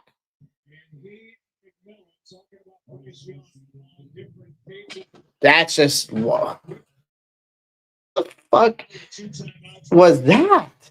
49ers will get the ball back. They'll go back on offense, leading by 7. By the way, Carolina will get the kickoff to start the second half. This is not These things, it won't matter who's out there right now. I can tell you that.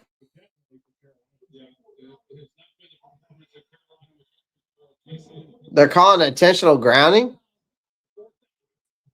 mean, they call intentional grounding here. I mean, from where I'm standing, he and the How is that intentional grounding? not on the same page. Yeah, but Joe, it doesn't make a difference. The officials are not going to try to mind read what they're trying to do. It's only about whether the ball goes into an area with an eligible receiver. It's not. That's a good call for intentional grounding. Wow. There is the element of whether he was trying to avoid the sack, which I agree with you, Joe. I mean, it was pretty obvious that, and I understand what you're saying, Russell, but it was pretty obvious that it's just them not being on the same page. And I think Dave Canales is letting the officials hear about that right now. As 2 of them leave his side. And go This is just fucking this is pathetic, man.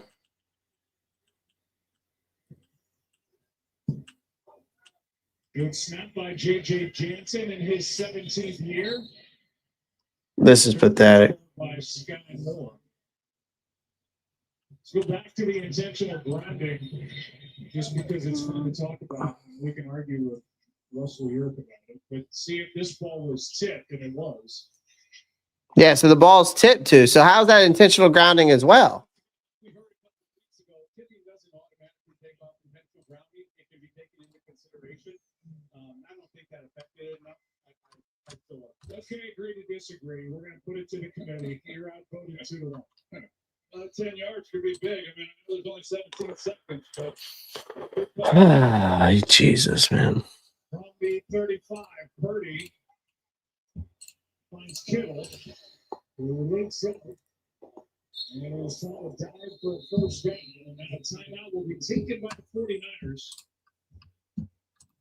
with 8 seconds left in this first half. So we'll welcome you back inside the booth, Joe Buck, along with Troy Aikman, and there's plenty for Carolina to talk about that at the half. Offensively, they've been able to do nothing, and I mean, this half has not been good for Brock Purdy either. No, it hasn't. I expected, everyone did. You don't come into a game like this not expecting the offense to do more than what Carolina. So bad, man. So bad. Solid would tell you that they've got to do it a little differently. They're not able to get out. It's pathetic of a performance, man. They're near the bottom in terms of getting pressure. And then they also play a lot of zone coverage. So it opens up a lot of things in the intermediate zones of the field. And yet Carolina just simply has not been able to take advantage of any of it. We put a second back on the clock. 9 seconds remain. God, you got to get Purdy, man. Who is able to find Kittle, and they're going to say incomplete with 3 seconds left. And it's an incomplete pass. That'll bring the ball back near the 45, and definitely his feet were out of bounds. We'll see what they got up their sleeve here. If they're going to try to air one out, they've got a long way to throw it if that's the case, but they've got time for one play.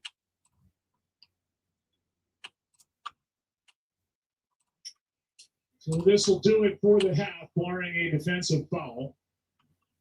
And Dave Canales wants to use one of his timeouts to talk about it defensively. Show you the night for Purdy. It hasn't been. You know what's crazy, chat? That's why I'm being silent right now. The 49ers have 3. We literally have 3 interceptions. And basically one fumble, which we didn't recover it. And the 49ers are still leading this game 7-3. There's a fucking problem. And I don't know if it's Dave Canales. Again, I just don't know. To me, I think it's got to be a coaching issue right now. I have to, because when we opened up the playbook last week, we saw more explosive plays. So it can't just be Bryce. I mean, I'm not trying to defend him, but something's not making sense, man.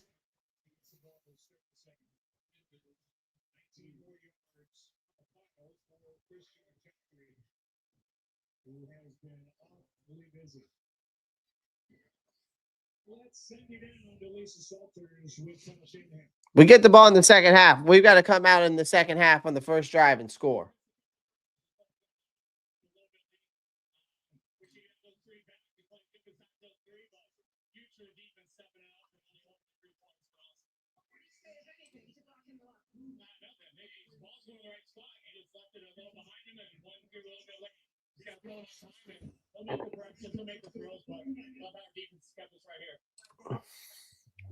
All right, Kyle Shanahan and their team will head to the locker room.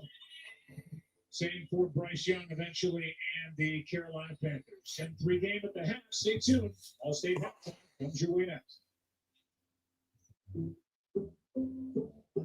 I checked Allstate first and saved hundreds on my car insurance. Unfortunately, I didn't check it doing the Georgia bark at my boss. Go dogs. Yeah. But we checking Allstate first was smart. Barking at my boss, dumb. At least I checked Allstate first and saved hundreds. These guys are crazy. Allstate halftime. Welcome to the Allstate halftime. 10-3 lead for San Francisco.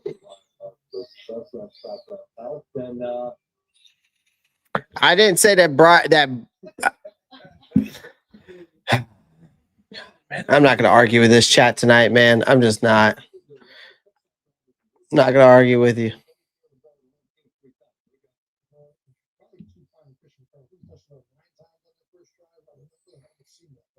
Yeah, I mean, the two shots over the middle, chance balls, and they get paid from the third. Not even going to argue with you.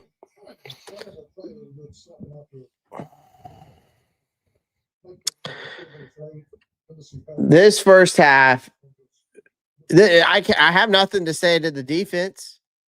Mike Jack, JC Horn, they're making plays. You know?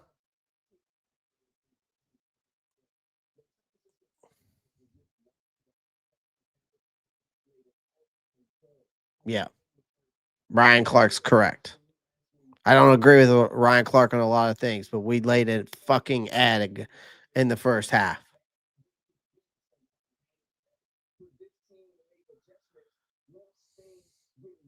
Yeah.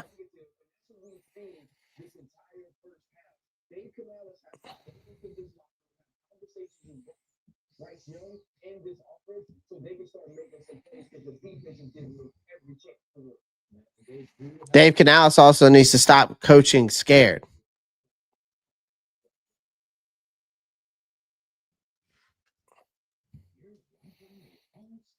These fucking screenplays ain't doing us any good.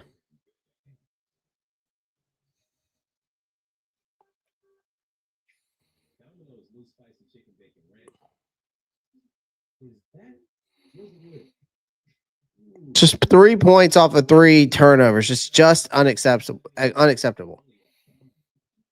I just think at this point, Dave Canales is in his own head.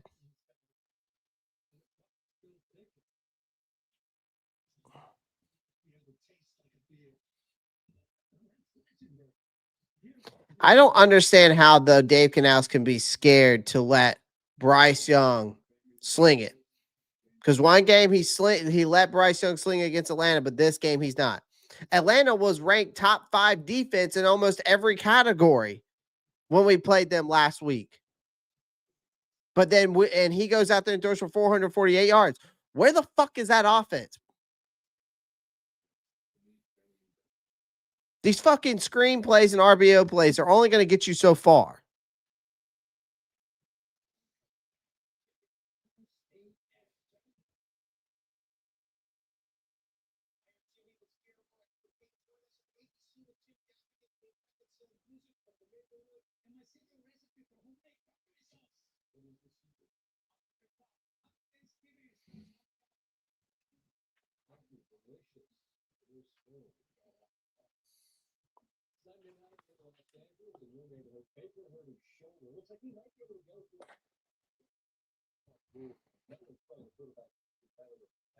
I've said you got to be aggressive. I don't know how much more. I don't get how much more obvious it can be that you have to be aggressive. You can't just. It's just unacceptable, man. Though you know 3 points off of 3 turnovers is just unacceptable. No way. That's where they play hell again. Here we go with our fastest 3 minutes. Daniel Indiana Jones and the Colts. 8-2 at Arrowhead to play the Chiefs. Jones gets over pretty early. Colts lead 14-3 at 20-9 in the fourth quarter. Patrick Mahomes and Rasheed Rice start cooking late. Setting up a game. I mean, we just can't sit here and expect. Harrison Butker field goal good. And you read Chiefs 6-5. They're going to Dallas. We can't expect this defense to. They can't score points for us every time. They don't touch the ball every single time, on every single down. This you know, our offense does. But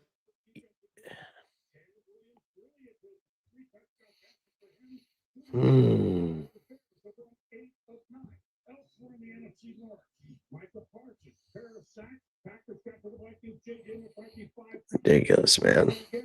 Isaiah McDuffie continued to merriment Green Bay now 7-3-1. Giants Alliance over 1,000 yards of offense. Tricky team. Oh. Like a quarterback should. Giants lead by 10 in Detroit. But at all the time, Jameer Gibbs. Panthers versus the Bills all over again this game. It could. Demonic Dragon. It could. It could get that bad. Where this could be where a game where this could be a game where Christian McCaffrey comes out and just ends up just it could. I mean, I wouldn't be surprised at this point.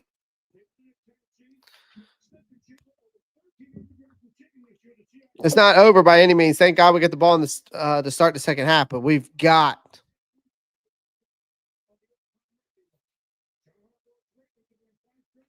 to get out here and capitalize, man. We've got to score on that opening drive. And I want it to be a long opening drive. I want 6 to 8 minutes taken off the clock.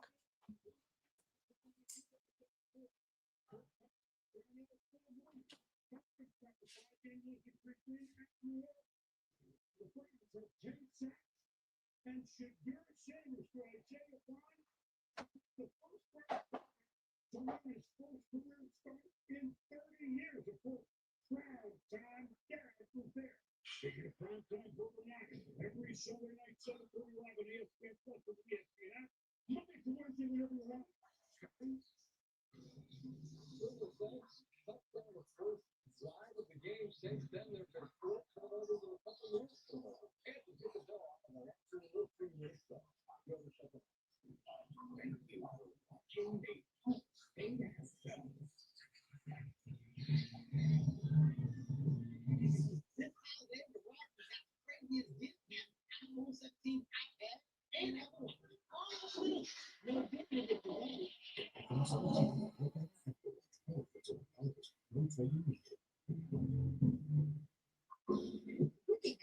Is going to stay like that.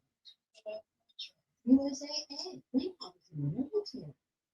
You should membership with your mom so she can share with you. Easy. USA Ed, check out the eligible today. What's stopping you from doing so much more than one thing? That question is what inspired me to create the Motivating Method. Ready? Let's hear it. Motivating. Moving insurance and financial services. Get emotional. Be acronyms that include nationwide. For your insurance and financial needs, Nationwide is on your side. The insurance isn't the same as having faith. Fast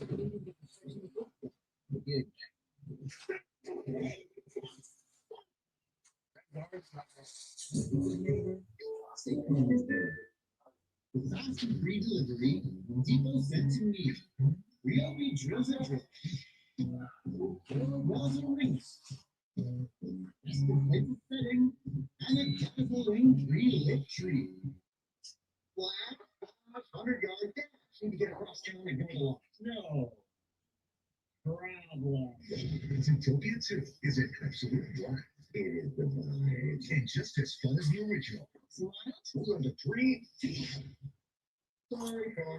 It's a hilarious feel-good family adventure. 2 and second sequel that's well the way. Disney Zootopia 2.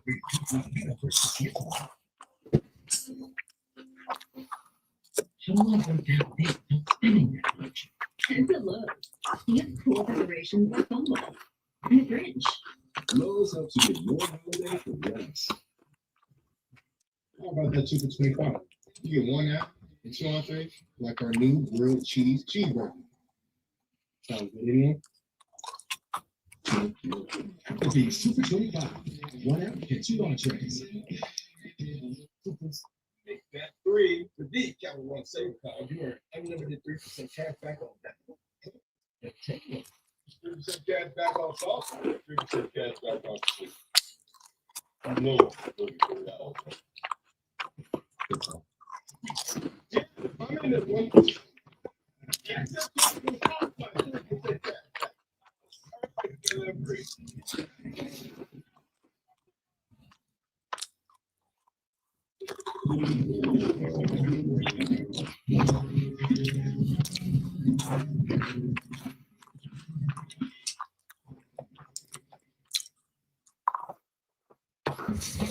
Scared money don't make no money. That's all I'm going to say, chat. Scared money don't make no money.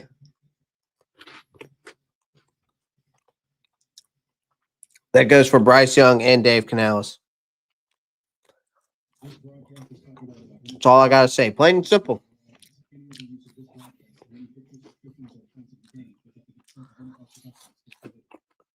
I just want to see the defense get more pressure on Brock Purdy. Other than that, the secondary, the linebackers, they're doing their thing. I mean, our secondary is definitely doing their thing. But this offense,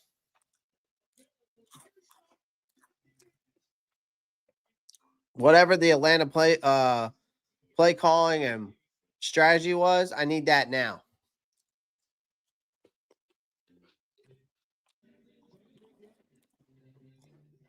I know what it was.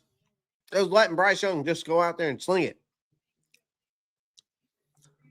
I mean, hell, if Brock Purdy can throw 3 interceptions and still be up 7-3, fuck it.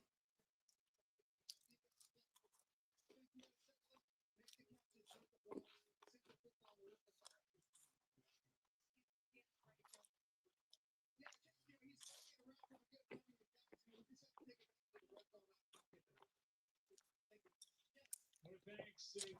5-12 first year for Dave Canales after coordinating the offense in Tampa Bay. 6-5 this year with a win tonight. The first place all along.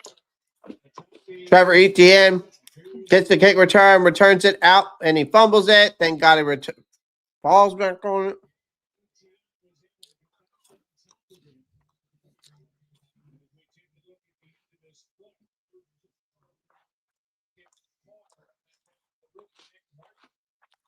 Thank God he recovered it.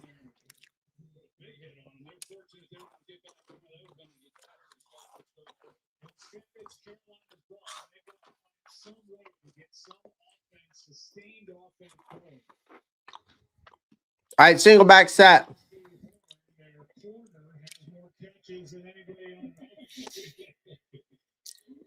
Motion by Coker. Bryce tosses it out to Rico. Rico, nice spin move, opens it up, gets a big play, and gets a huge first down. And it's probably about a 20 plus yard game.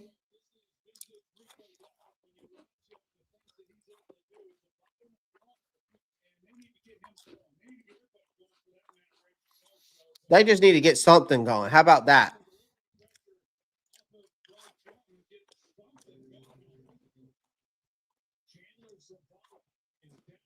Of course, Chandler Zavala's down.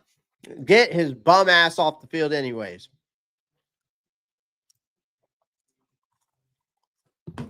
Can't stay healthy. Can't block either.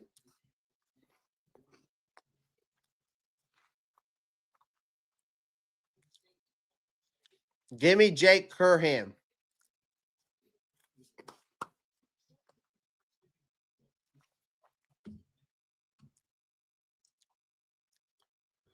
Give me Jake Curham right now. Give me Jake Curham right now. I don't care.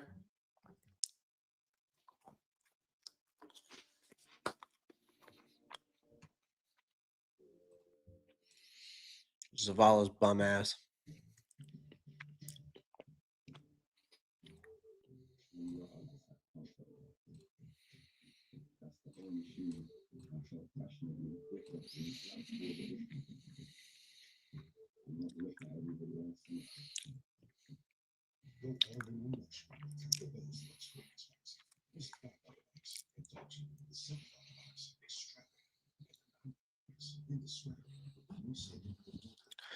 Bad news on the defense, though, chat.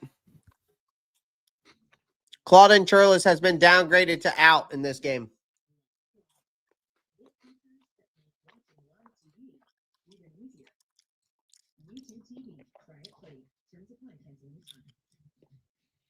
You know, it's crazy. Brock Purdy has 3 interceptions and still has a higher passer rating than Bryce Young. Mm-mm-mm. Mm-mm-mm. Mm-mm-mm.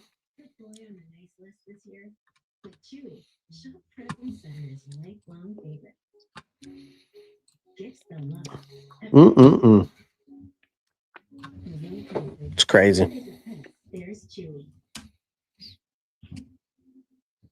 Chandler Zavala was able to get to the sideline under his own power. He goes into the medical tent. So we're welcoming back to Levi Stadium. The South of San Francisco, Super Bowl 60. February 8th, 2026.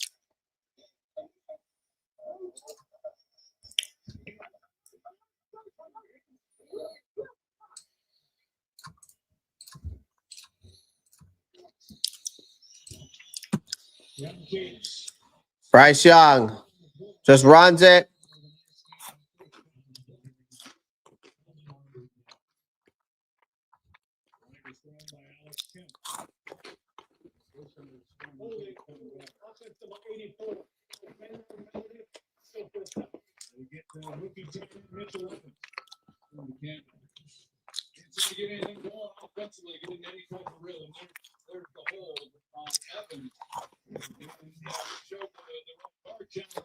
Mitchell Evans, man. A holding call. Here we go. Here we go, chat.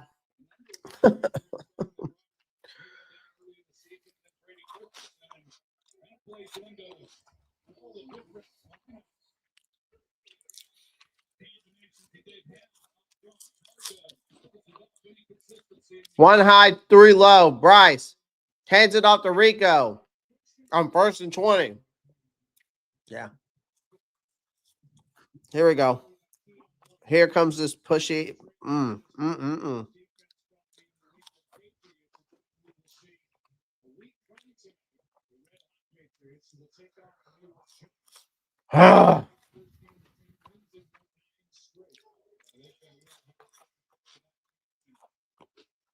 Shotgun formation. 2nd and 18. Got to push the ball down the field. 3 high. Bryce looking. Tosses it out to Rico. Rico.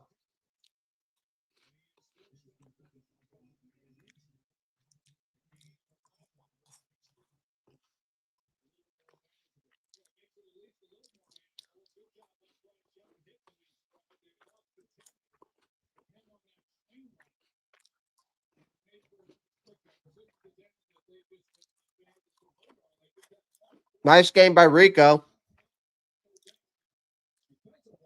All right, 3rd and 5.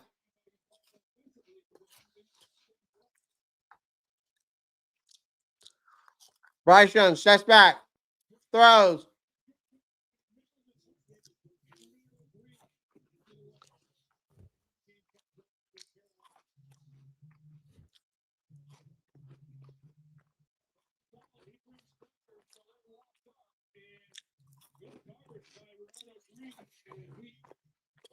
I mean, he's running man.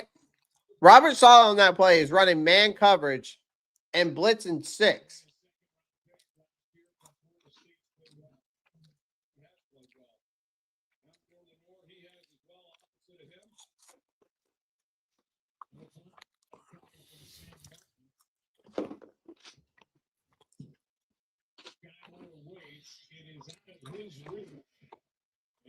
Damn.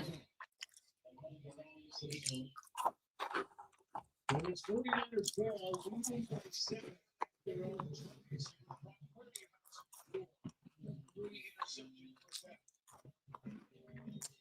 It's crazy, man.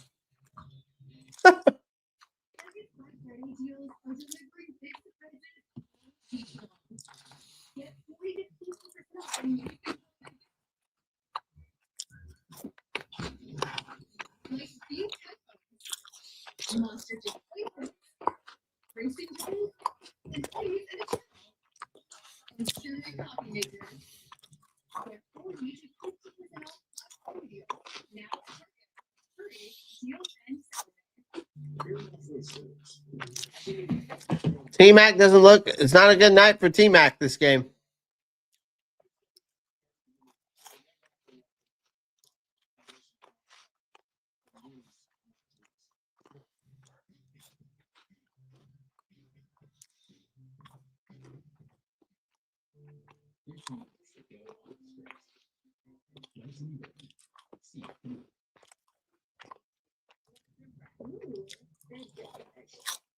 The bigger gift and the bigger deal, up to 70% off.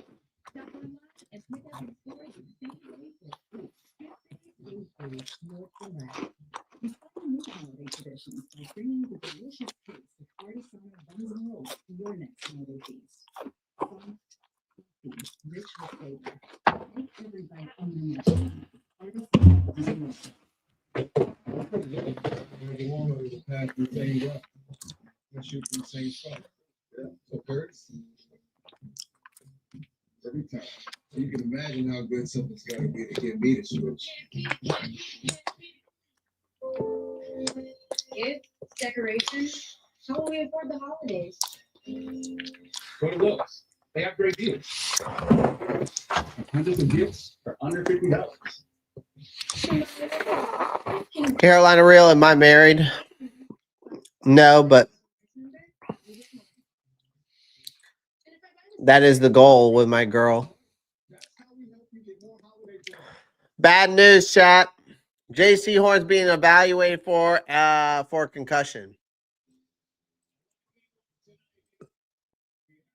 Just so you know.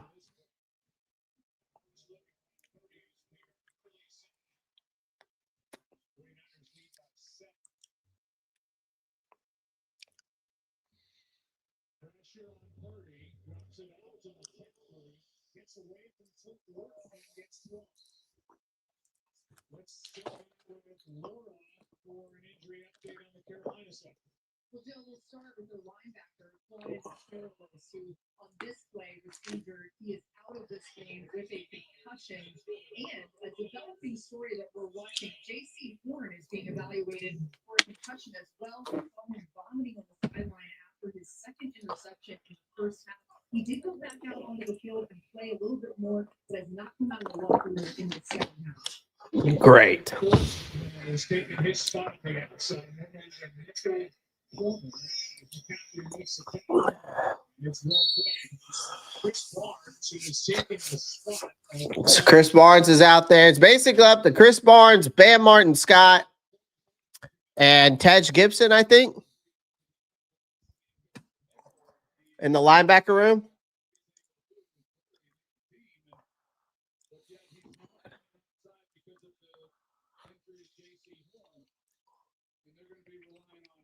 they were keeping him at nickel again tonight because he did perform so well last year. So a little bit of a change in positions here in the second half. Here's a handoff to Robinson. He was able to break free from Derrick Brown and then ends up falling forward for 4 and a third down coming up, 3rd and 5. Well, this defense, you've got to be pleased with what they've been able to do. I mean, you're able to create the takeaways that they were able to there in that first half. The offense did next to nothing, and yet it's a one-possession game. And so it appears that they're going to have to be the ones. That's a lot of pressure on this unit, and they have improved, but still, they have to try to keep this team. Good throw and catch on first base.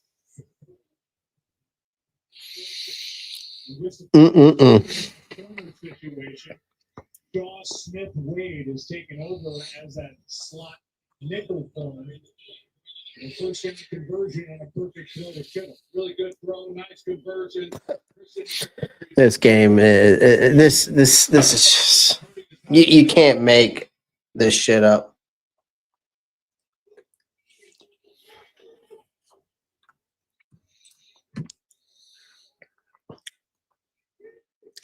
First and 10, single back set, play action, throws it to Kittle. Mo Rig gets the tackle.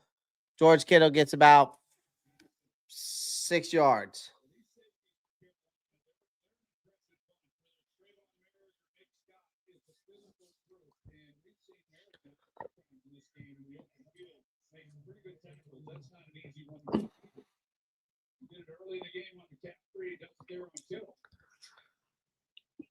Apparently, J.C. Horn said that he was vomiting on the sideline after that second pick, chat. Wow. Full head of steam for Chris McCaffrey, first down.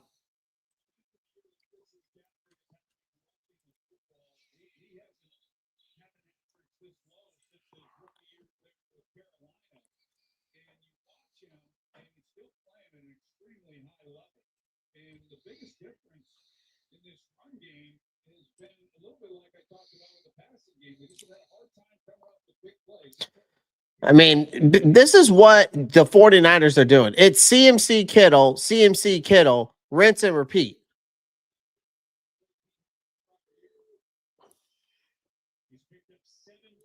All right, single back set. Heads it, tosses out to Brian Robinson. Good blocking by 49ers. He gets probably about an 8-yard gain. 2nd and 2.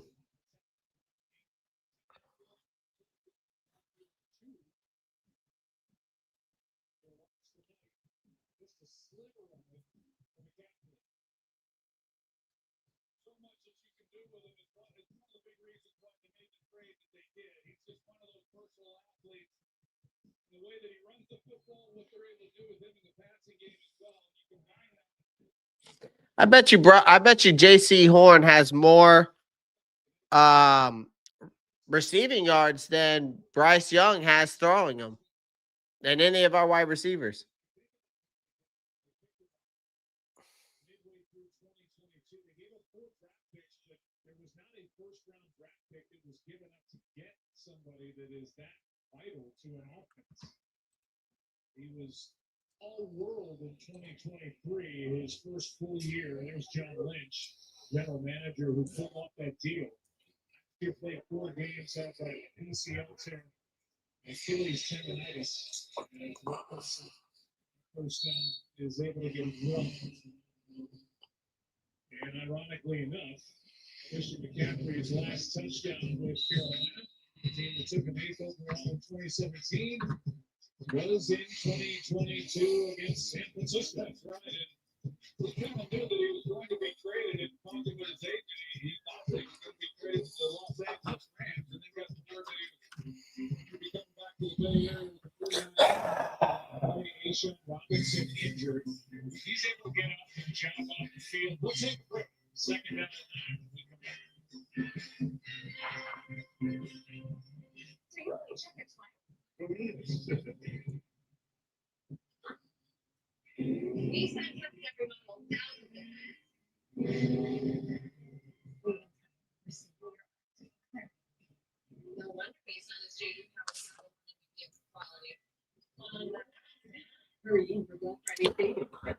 Oh man.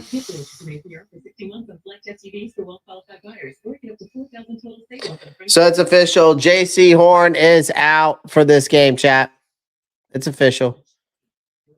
He's officially out. He will not return this game.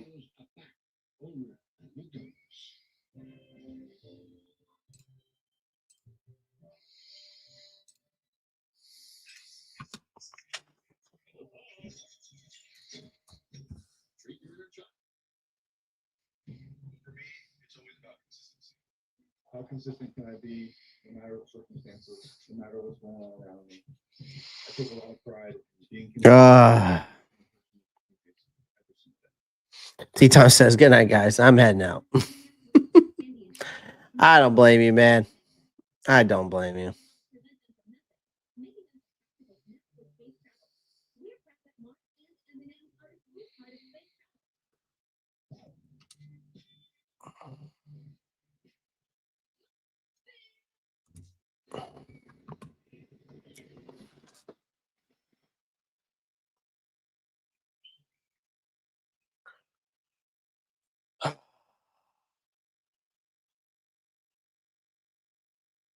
It ain't over. Let's pray together, guys.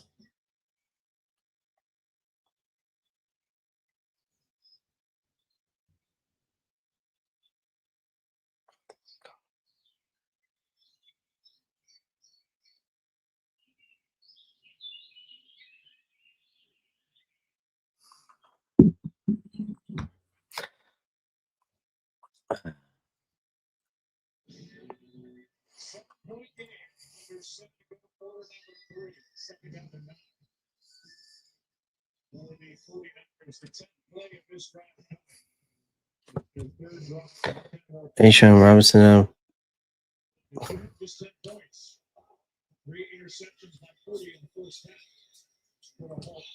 right.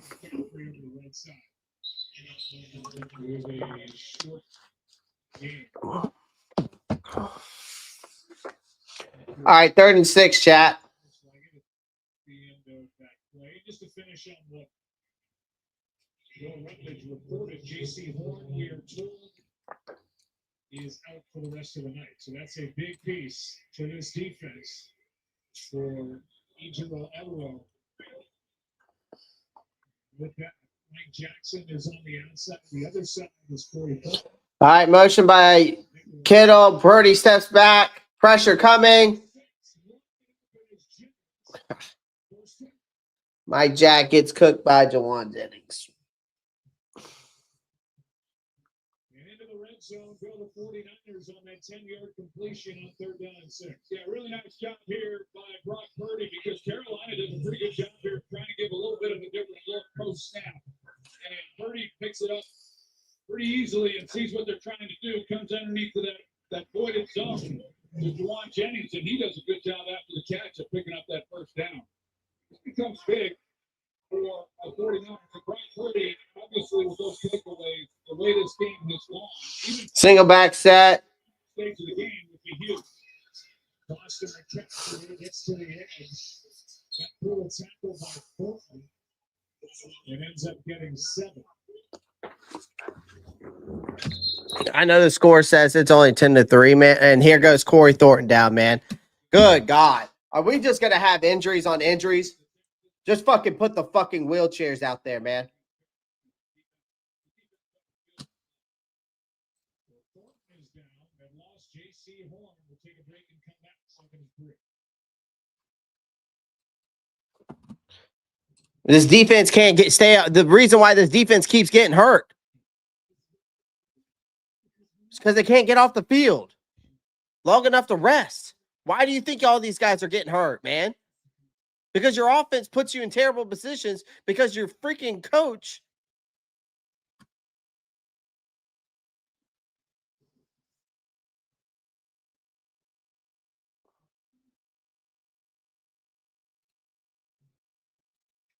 is coaching scared.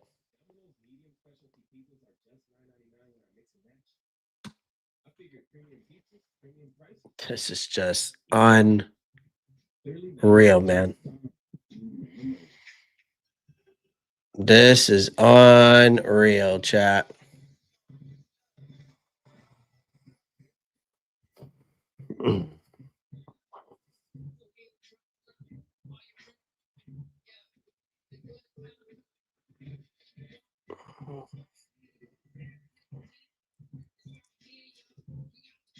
And then we got the Rams next week, and then we don't have, and then we have a bye.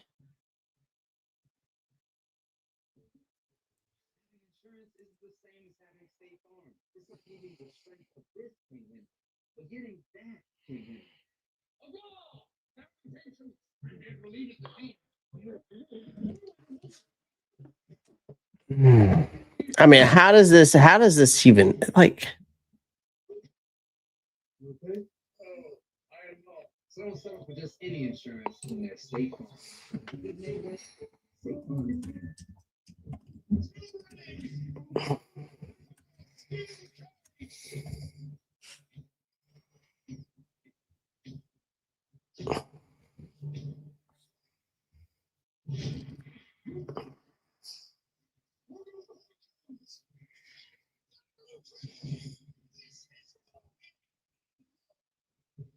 Stream Survivor Series War Games Saturday at 7 Eastern on the ESPN app with the ESPN Unlimited plan.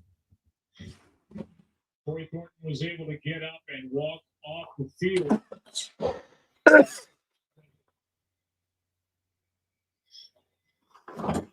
Because I'm hot. Now plays on the outside. There's 2 corners in this game. Second down and 3. Play number 13 on this drive. Toss to McCaffrey. Gets Bluntly and a touchdown.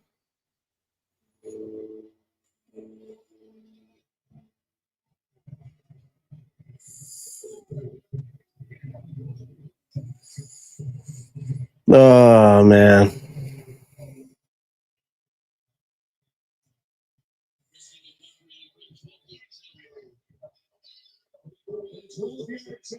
Touchdown number 7 on the ground this season. Yeah, the perimeter run game on this possession that they were able to utilize and take advantage of. Use check leads the way. They also got a nice block on the outside by wide receiver Ron Jennings. He kind of secures that. And Rodney tough for the kick off. Great drive with San Francisco against his former team. First time he's faced the Panthers. 23 touches, 122 yards, and now a touchdown. 49ers. Oh man. The score doesn't even do it justice, man. 3 turnovers, 3 points. Then you have all these injuries to your defense.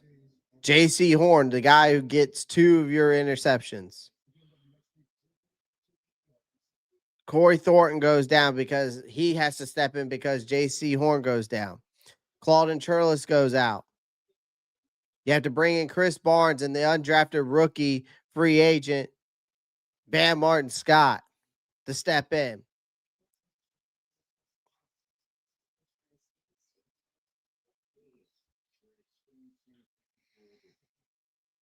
And Dave Canales and Bryce Young are coaching and playing scared. And T-Mac is dropping passes.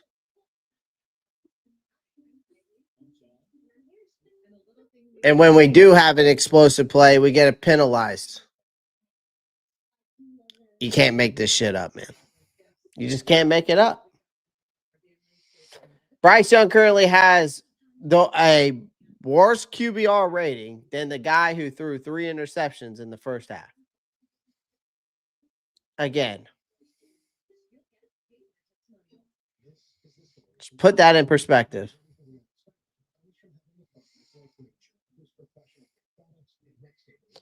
Because I can tell you right now, there's still a lot of time left in this game, but with the injuries and the way this offense is playing, that 14 points looks way more than 14 points. I can tell you that.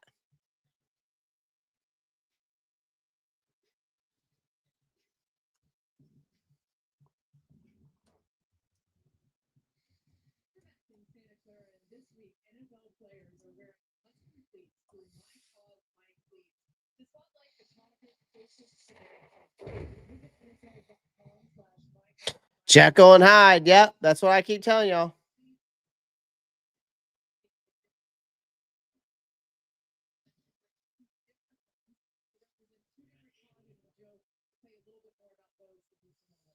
Yeah, it's a special night. We'll be back. We'll hear more from Laura about Tre'von. You see in the offense, they had to get to work. Now, them 14 points. They're about to go third quarter.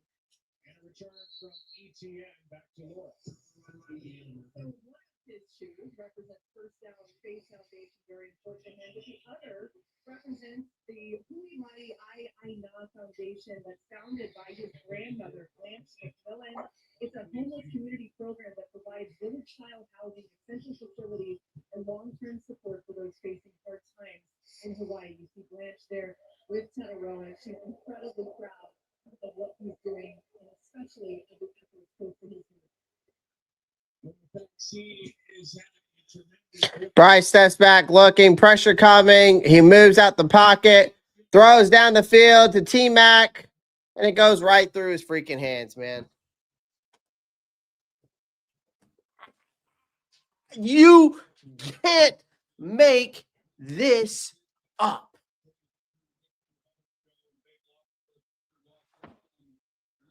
It's going right through his hands. This guy's comp coming out was elite hands.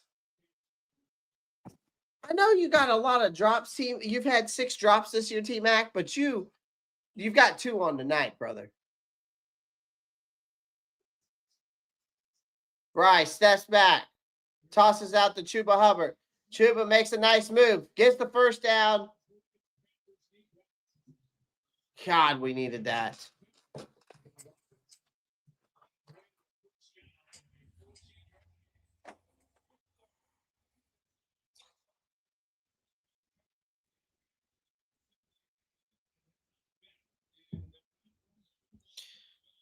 Well, tonight it hasn't been. Are we able to come back? Yeah, we've done it before.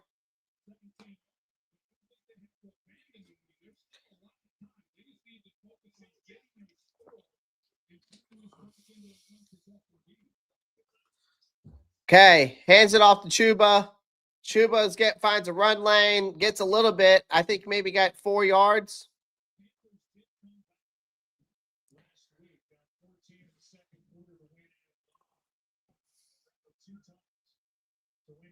To commit to tonight's game, having won 5 of 7. Again, if they're somehow able to come back and get a win tonight, this will be the latest in a season they'll be in first place since 2015. The year they went to the Super Bowl in this stadium. Bryce Young, play action, looking, throws it out to Chuba. Chuba gets the first down. You start putting together some plays and start moving the chains, and then you're able to get in some type of rhythm. Michael Reap thinks it's rigged. Thing they've not been able to do simply because they cannot hurt on third down and sustain these drives. Chandler Zavala has officially been ruled out, ladies and gentlemen.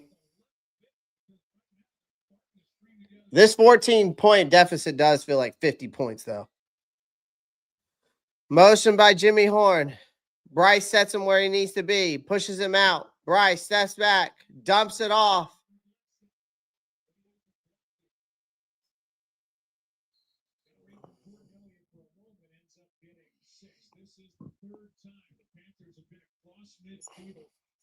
All right, we got to get going here, chat. We got to get something going.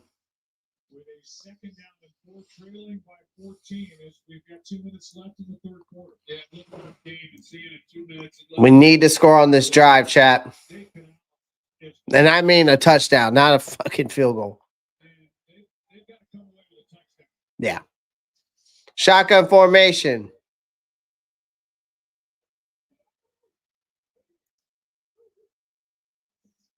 Bryce steps back, throws, finds Legette on a quick out route. First down.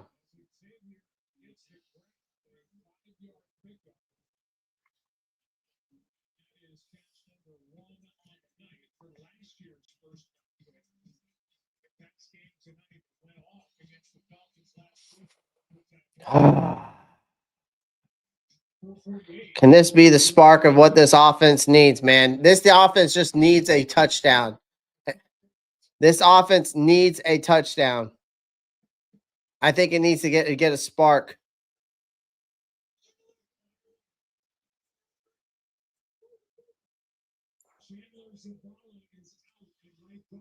Bryce steps back, throw. What is going on with the connection here? The connection between Tedero McMillan with Bryce and these wide receivers is so bad right now. This communication with these wide receivers is so bad.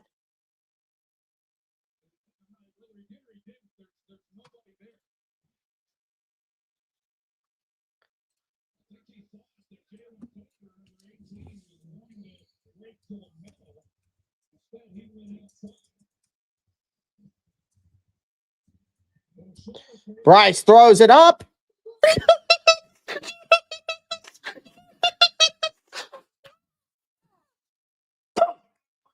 Fuck. Finally. Fuck. Come on. Finally. That's what we needed. Damn. What a move by T-Mac, though. That T-Mac was the reason that opened. That's what we needed, man. Huge. Huge.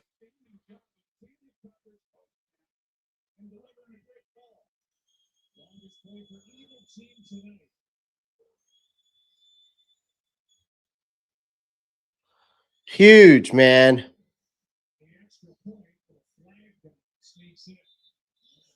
What's the flag on? Oh, we're going for two? Made contact with the snapper who's defenseless. Straight to the head. I saw that live. That's going to be an unnecessary roughage ball. Carolina, you saw them. They rushed over on the sideline, grabbed their helmets. Are they going to go for two? That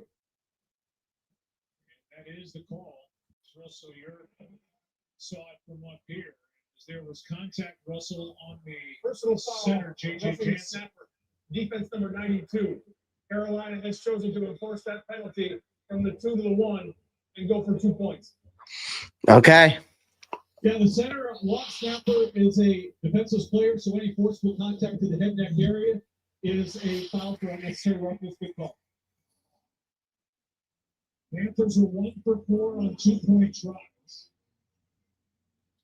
This to make it a 6. Come on, let's get the two, guys. Why not? Why not us? Come on. Might as well go for it. We ain't got nothing to lose. Come on.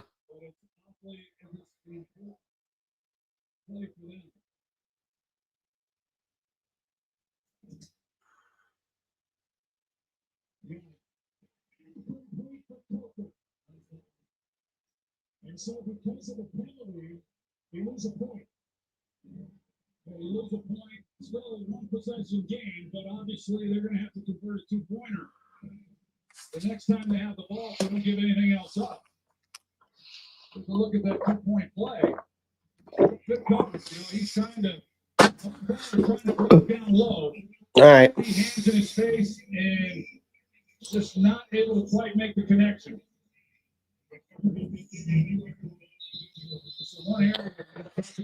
I mean, I get why they went for the 2-point conversion. Part of me doesn't like it, though, chat, because we're kind of taking points off the board there. You know, enforce it on the kickoff. You know what I mean? I don't know. That's just my opinion. That's just my opinion. A part of me gets it. Part of me is like, I don't know. Texas got his finger. Yeah, it does look good, especially after it passed. It was hard to tell exactly what he did, but the way this ball is moving after. That was a big play, though. Let's just listen.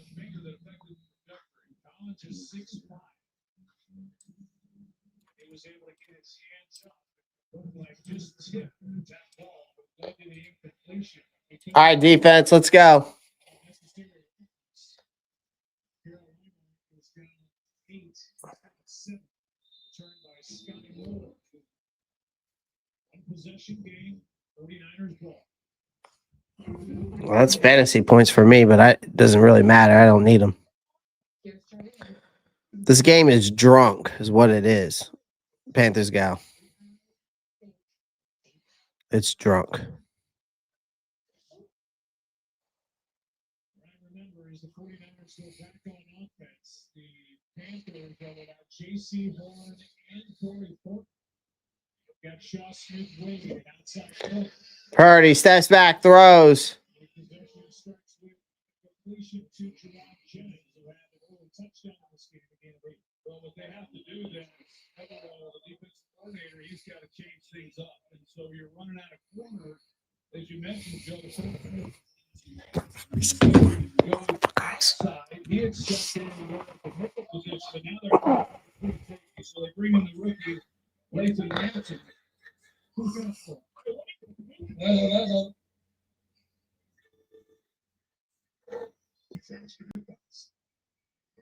Dig in. Force you in. They see 5 nights at Freddy's 2 Postgame theaters. Rated PG-13. Love that chicken from Popeyes. Year 3 of Sunday football is coming to Monstropoulos. Get ready for an actual live football game showcased in real time. Monster 5 just for you. Monster Sunday football between the Eagles and Chargers. Join us December 8th at 8 Eastern.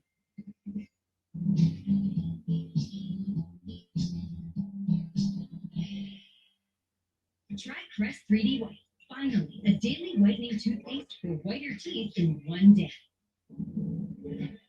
Get different channel layouts for every TV lover in your household in one place. Keep everyone happy with up to 6 accounts. YouTube TV. Try it free. Terms apply at any time.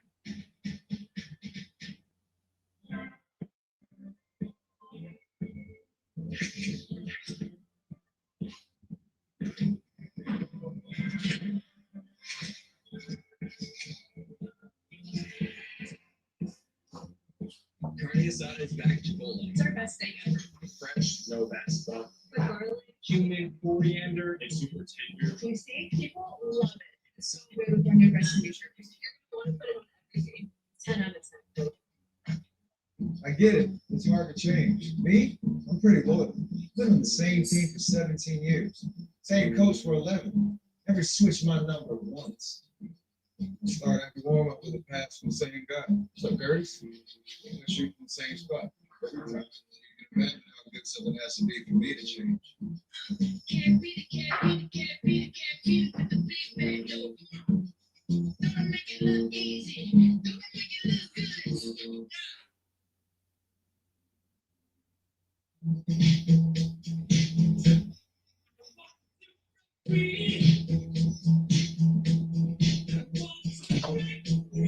Sometimes the music just fits. I mean, that's this morning. Alcatraz. A lot of people wanted to break. Sometimes you just don't even tell the story. Scotty King, the rising quarter against Purdy. All right, single back set. Hands off to Christian McCaffrey. Here's McCaffrey on the first down. Ball comes up near his feet. Damn. Johnson missed the tackle. He only lose corner. It also affects the run defense. It's a piece of it. And you talk about run fits and all that. Make sure that his arm goes down to the ball firmly. Yeah, it affects a lot of things. We start having shuffle players. And All right, chat. defensively for Carolina, that's a lot of the run game that we've seen from San Francisco. The success that they've had has been on the perimeter. That time, McCaffrey, he hit a nice crease between the Play action. Throws it to Kittle. Chris Barnes. And he rumbles all the way down to the 26. 19 yards on the catch and run. Well, we mentioned it coming in, just how effective this offense has been running the ball with George George Kittle. So you have that big run by McCaffrey. Now he's going to show run blocking again, and then off the play action, it just leads him out in the flat for an easy completion. And he's excellent after the catch, especially when nobody's out there to try to tackle. You're talking to 49ers personnel, they'll say with Kittle, what as he ever has. That's why it's big. Get there. 32 years old, did miss 5 games with the back hamstring, but he's moving around well. There's, you always get the highlights with the catches, the runs, the wings. But he is a team guy. He wants to block as much as any high-profile tight end in the game. He's impressive. I talked about the leadership that this organization has from their players. He's at the top of that list. And the support. Guys, get those likes up, man. We're only at 40 likes. We got over 100 people watching. All right. Motion by the wide receiver, Purdy. Shotgun. Christian McCaffrey in the backfield. Steps back. Throws to the near sideline to Juwan Jennings. Shaw Smith-Wade is there with the tackle.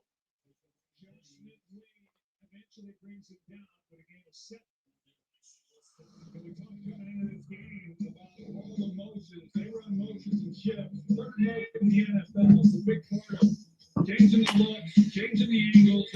It's such a big part of what they do, and he has been ever since he The thing is we shouldn't even be down in this game. That's the thing. We should be up. I mean, even if you get a touchdown on one of those interceptions and you get a field goal on another one, 10 points, you're up by 2. We should be up 20-17 at least. You can make the case for 23-17, or you could make the case for 24-17 or 27-17. Like, we should be, like, you can make the case that we should be up between 3 to 10 points in this game right now, especially with the turnovers.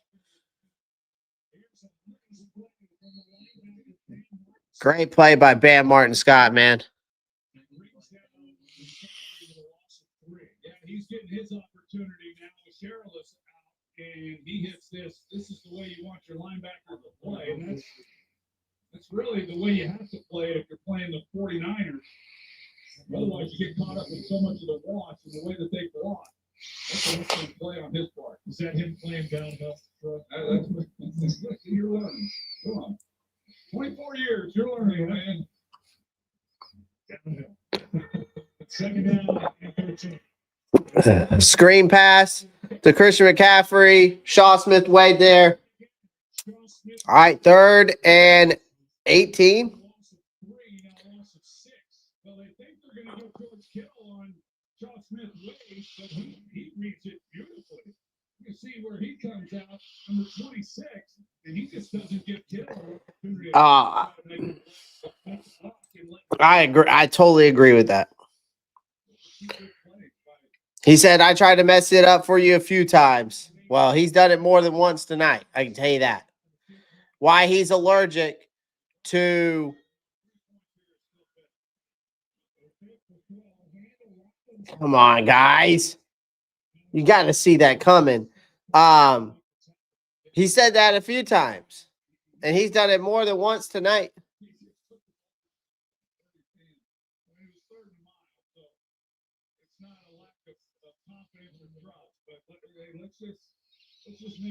Claude Charlotte's out, concussion. J.C. Horn out, concussion. Corey Thornton out, ankle. Chandler Zavala out, calf.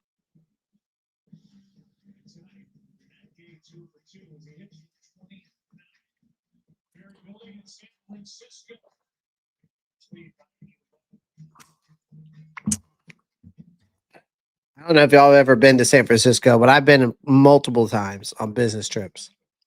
Not a fan of the city. Not a fan.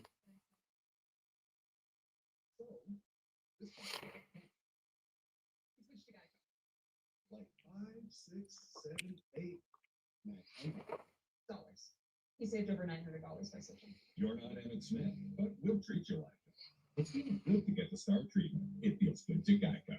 So for Mom, I was thinking, I thought she would eat. Like when she says she doesn't want any fries? She's full of fries. Exactly. What if Chat. Still ball game, yep. If we want 10 to win tonight, we got to beat the Rams to have a chance to win the South. Yeah. Well, I'm going to tell you right now, the Rams look like, to me, in my opinion, wholeheartedly, even with Baker Mayfield was in that game, they weren't winning that game. And to me, the Rams look like the best football team all around this season.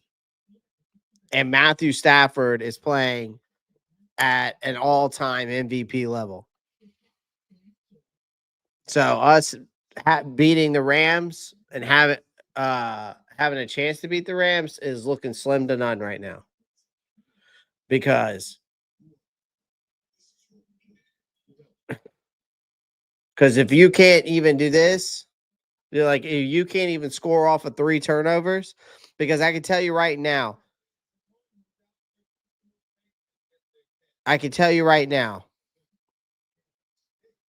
if the Rams were in this game and they were able to cause 3 turnovers on Brock Purdy, every turnover would have been a touchdown, and it would have been 21-0 on those 3 turnovers.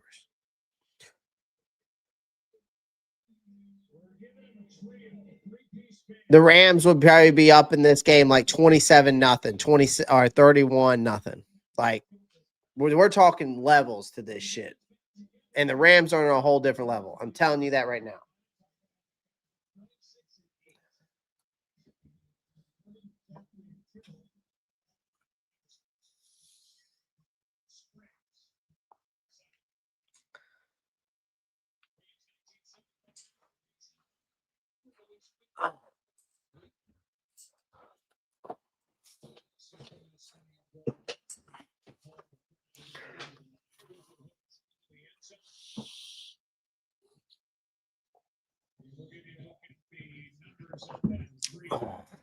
Purdy, 1 touchdown. That was to busy.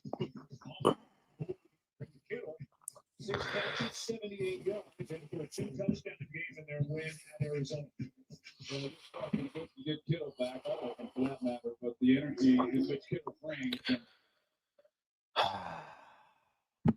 The turnovers have impacted some of the production, but I thought we would have Good Lord, man. Chris Barnes is now being evaluated for a concussion. How many fucking concussions is this team going to fucking get? God damn, you can't make this shit up.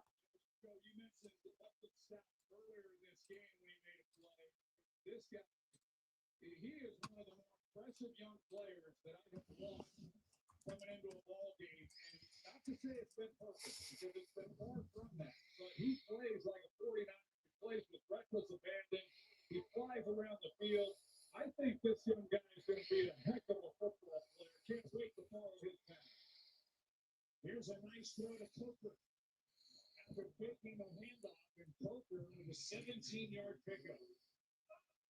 Let's go down to Lisa. No, 49ers defensive end Sam Okuwan, who had been back in the locker room. They were looking at him. Lee, man, you can't make this shit up. But he's wearing a radio headset. Doesn't appear to be getting set to go back to the game. So Underthrown ball. Then he throws a nice dot to Jalen Coker.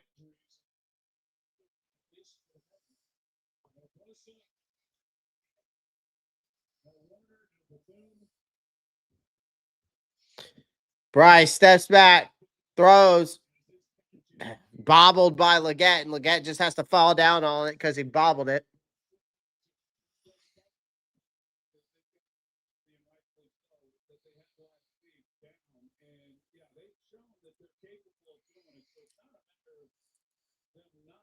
Able to do it, but it's just not the way they've been built. When you come into a game after 180 yards passing, even with 440 yards last week, they haven't consistently 5 wide set. I don't like this. I don't like this. I don't like this. Thank God. Nice move, Coker. I didn't like the way that was set up, though, for some reason.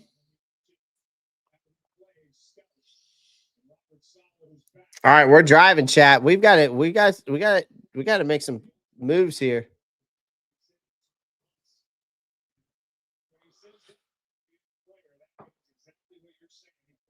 I mean, all these concussions is just out of control.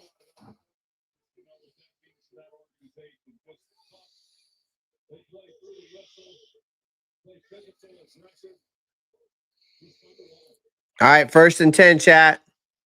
Bryce steps back, pressure coming. Bryce makes a move, gets out of bounds.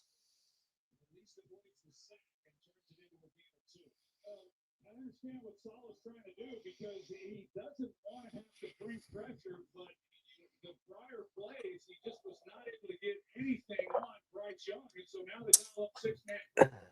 And Bryce Huff, he just takes an angle at the quarterback instead of staying upfield on the quarterback's shoulder. And great job by Bryce Young being able to navigate it and at least turn it into something.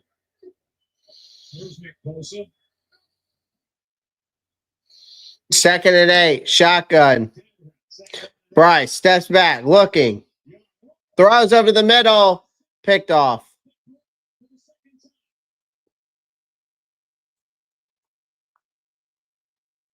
Trying to connect with Tedero McMillan when he had a nice curl route from Coker. You also had a little bit of a curl route from Rico Dowdle right there, and he tries to force a throw to Tedero McMillan. It's fucking stupid, man. Y'all want to continue to defend this kid.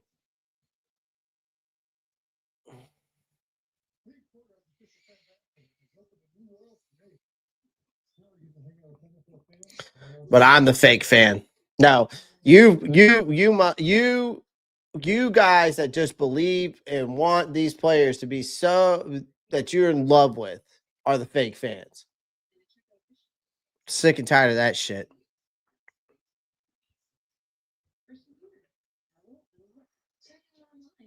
Forcing a throw to T-Mac, who's been struggling all game. Yep. It's not even about T-Mac struggling. You know what I mean? It's just the fact that you force a throw that's not there. This team has just proven tonight that they are not playoff ready.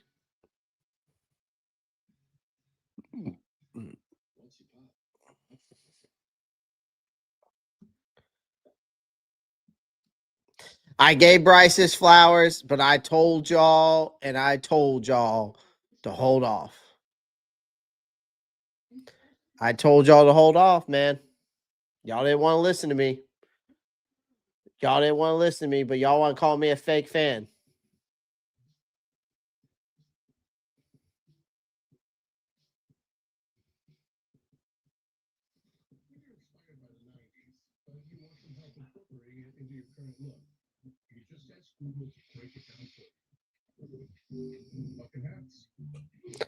But everybody wants to make excuses.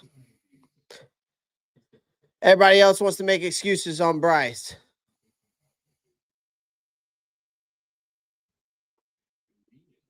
Because I'm the fake fan. But see, I'm a fan of the team, not just one player.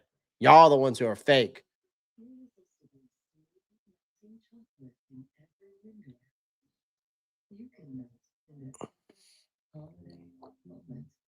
This year, bring out indoor from the Lake Master Chocolatier.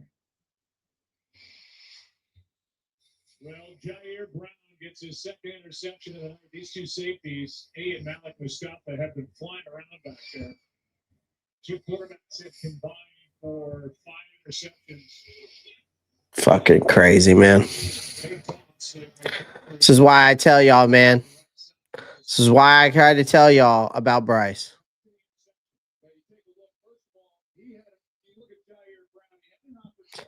Y'all giving him 50 mil? Hell no. Who's getting paid 50 mil? Bryce Young? Bryce Young's not getting paid 50 mil. Fuck no. We haven't even picked up his. We haven't even just talk. There is no talks about us giving him his 5th-year option, which he would be making 30. You can't make this shit up, Clay. No, you can't. And I keep telling y'all, man. Y'all don't want to listen, though. Nobody wants to listen to me.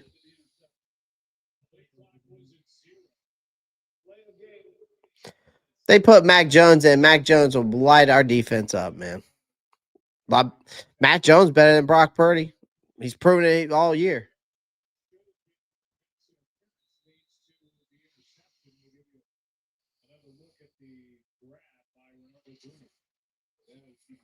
I mean, just Bryce overled that ball to T-Mac because he forced that throw. And every time he forces the throw, it's a mistake.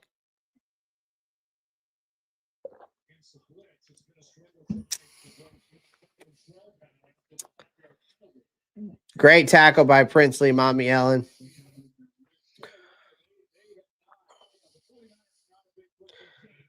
Third and 12.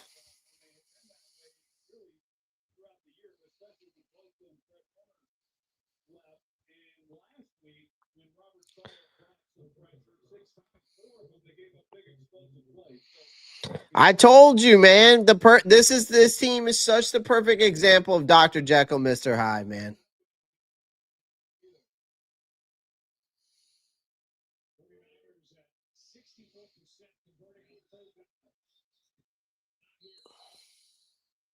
Makes the catch short of first down yardage. Time is taken by Carolina.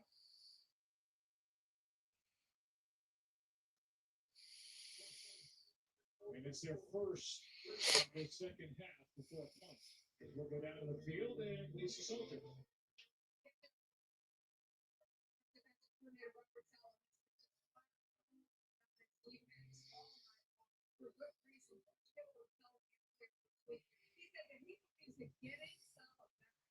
As the D coordinator was the 49ers' best free agent signing this season because he said Solomon is just so good at what he does because he swiped them off the big one. Fred Warner and Nick Bosa. 99 fan and for real. Stop fucking trolling. He's not fucking out. Get the fuck out of my chat. Fucking fake news. Bullshit. Actually, nah, I'll take care of you. Don't worry. See you later.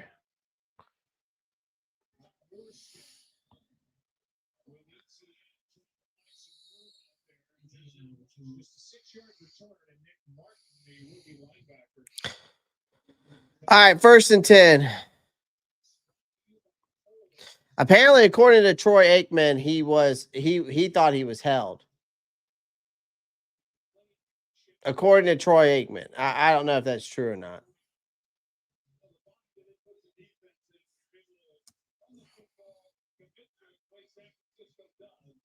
And then marry the play action game off of that, it just makes it awfully challenging on a defense. I think whether you're talking about the defense. His arm was grabbed. Okay. God damn it. What the fuck is that, Bryce? What is this, man? I feel like I'm in the Twilight Zone.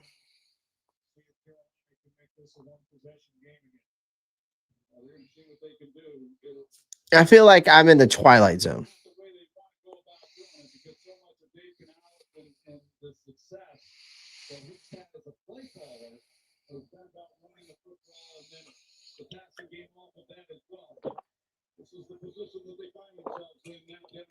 Yep, this is definitely a game I'm going to have to sleep on and come back and talk to you about it.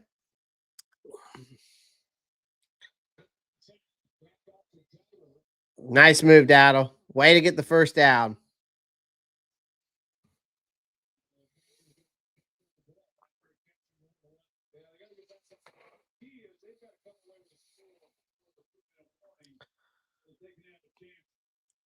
Come on, Bryce. Come on, offense. Let's go, man. Got to make a play here. Come on. There you go. That's the way you stop the clock. Just getting it out of bounds.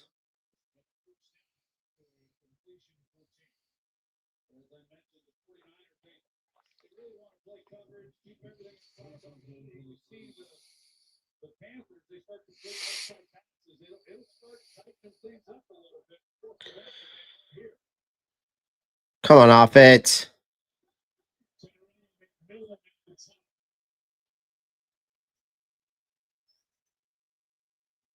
Bryce Young steps back. Pressure coming. Throws. Finds Legette.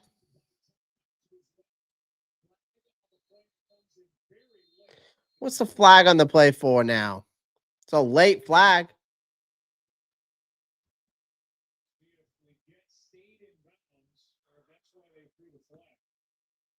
Illegal touching of pass. Offense number 17 went out of bounds and came back in and was a personal touch. That's a loss of down at the previous spot. Jesus Christ, man. So it's an illegal touch as we watch Legette step out right there. He just loses track of where he is. He just lost track of where he was, man. Forcing him to the boundary. He just simply lost track of where he was on the field. All right, 2nd and 10, man.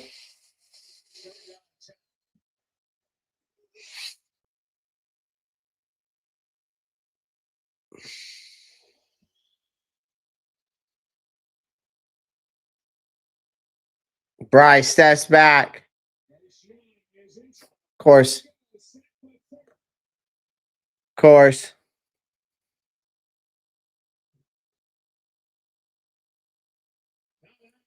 In the game in Arizona, it's his second sack. Yeah, great job by him as he comes around the edge and he just keeps playing. He goes upfield and then he's able to get Bryce Young as he circles back around. Good job. He's one-on-one with the corner. It's a big play. If you're worried about or wondering about the first time he was in the pocket, there is no plan for a first time in the tackle. And it brings up 3rd down of 18 and the team is taking San Francisco. Well, as Bill said earlier, it's really fun to watch Greg May play in person. We get the week tonight. They won 9 straight. What a job by Grego has done. They won at Cincinnati yesterday, 26-20. The longest win streak in franchise history without a guy named Tom. Yards, points, everything else. Today. And lost 5 games this season. For the lead, which is always the lead. Winston was good. The game yesterday, Andrew Jackson Clark was back here at Monday Night Game. Well, Mike Vrabel, he's done a great job. All right, shotgun. Can't wait to get the final. Bryce steps back, dumps it off to Rico.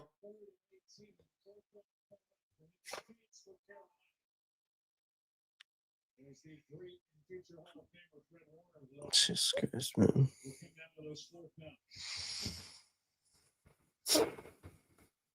Fred Warner, who is cheering from the luxury suite 4-time All-Pro.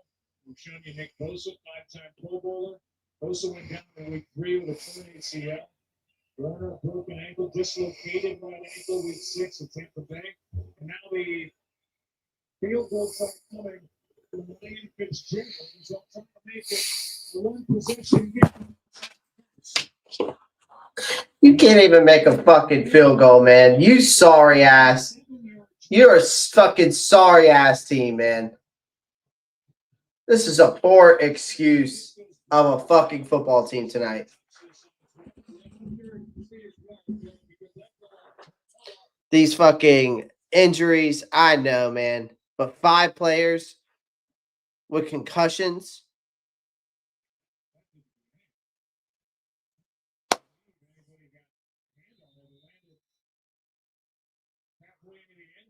A 57-yard drive, and that would have equaled the season and career long for Ryan Fitzgerald had it gone through and it didn't come close. Yeah, that's the one. It was the right decision. They needed 3 points here, and they could have cut it to a 1-possession game. Just did not get a good one. It's not get a good kick on it.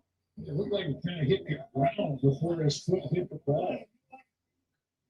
49ers take over. They lead by 11. Caffrey, and they're still running him. Again at 5.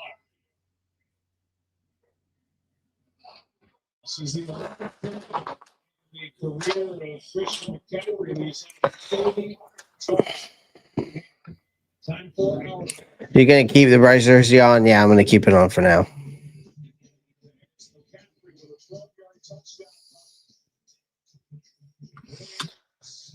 Oh man.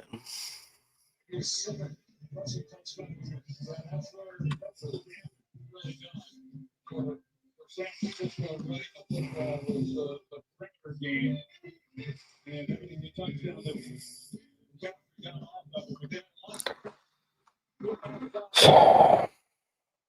big defensive line. ESPN's Sunday Football is back this year featuring Monsters Inc.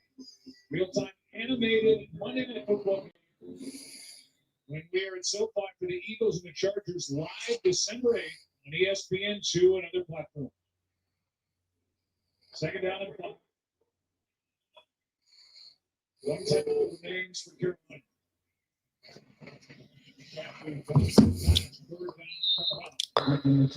Oh man.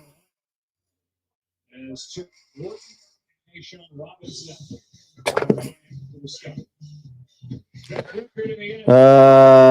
Fuck it up. Fucking.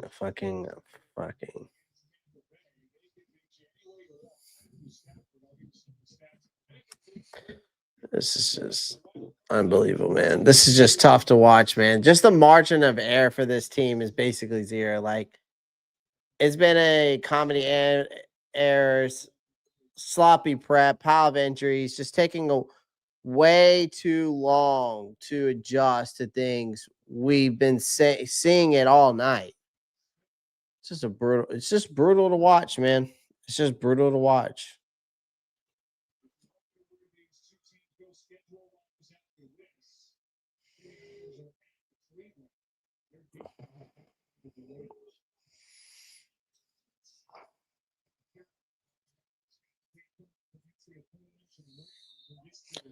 We ain't gonna have no chance against the Rams. Tell you that right now. Matthew Stafford, 3 touchdown passes, has gone 27 straight touchdown passes with no interception. Impressive what he's been able to do, especially a guy who was banged up in the beginning of the year. That's so much for the bad back. 49ers on their way to victory. 2 minutes to go.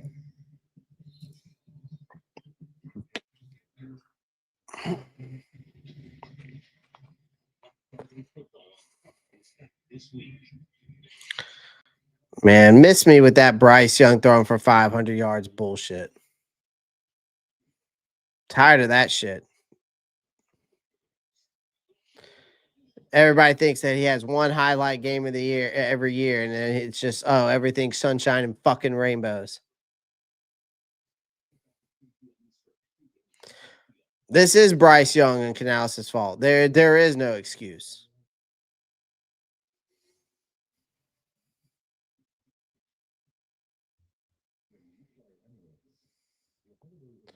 Save me with the bullshit, man. Save me with the bullshit. I keep telling y'all. And y'all don't want to listen.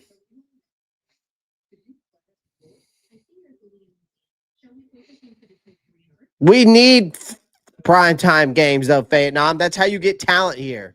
We need primetime games. Guys don't want to play for a team that don't get primetime games.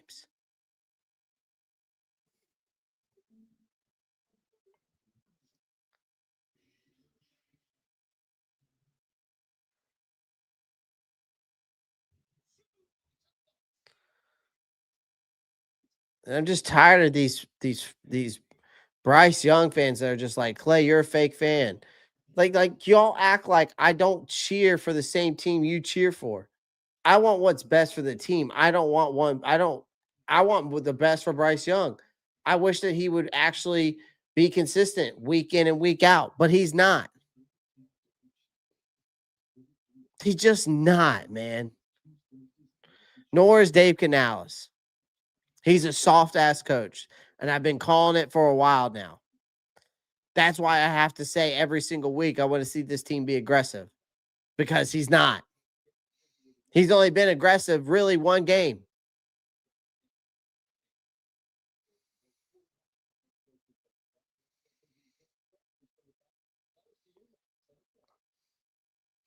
I do respect it. And that's the thing. I give Bryce Young his flowers when he does have good games.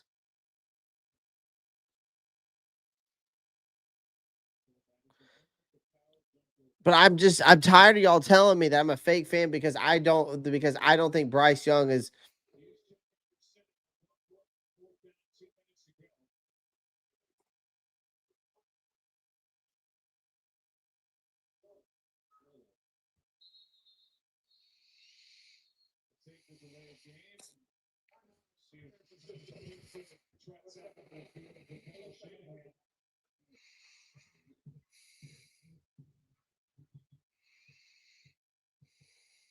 Right now, the answer to that question is no. The offense is still out there for San Francisco. This is going to go down as an ugly win. The 49ers look like they tried to give the opportunity to Carolina with turnovers. They cannot play like this. I just don't get it, man. I just don't get it. Yeah, no, I thought we'd see more from really both offenses, and the turnovers obviously impacted what San Francisco was able to do. Phantoms. You're happy about that, you go on. But it's got to be Yep. no question. And then for Carolina, Yep.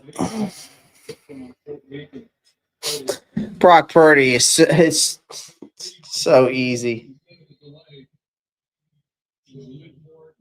So easy. We saw the flag. They picked it up and said that the 49ers called a timeout. So they go for it on a 4th down and inches, get the first down, and that, as they say, is that.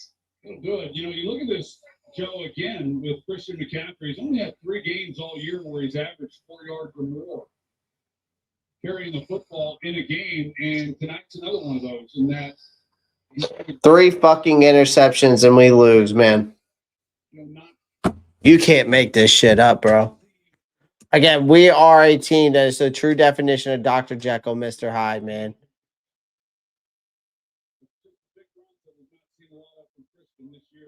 McCaffrey, 31 touches, 142 yards, and a touchdown run. There's their schedule coming up. We'll have that Postgame ended. I don't understand how you face a team like the 49ers, though, guys, and you target your tight ends twice all game, and you only run 9 times with your running backs.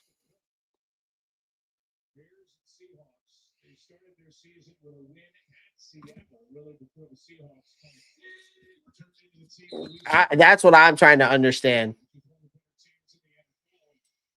That's the way they'll close their season. McCaffrey, 143 yards, another touchdown. And Kyle Shanahan and Dave Canales shake hands.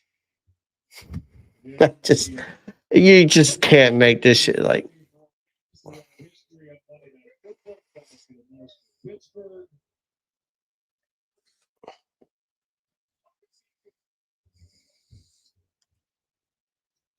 We will actually see the Steelers coming up before the end of our year. Week 15 against the Dolphins in Pittsburgh.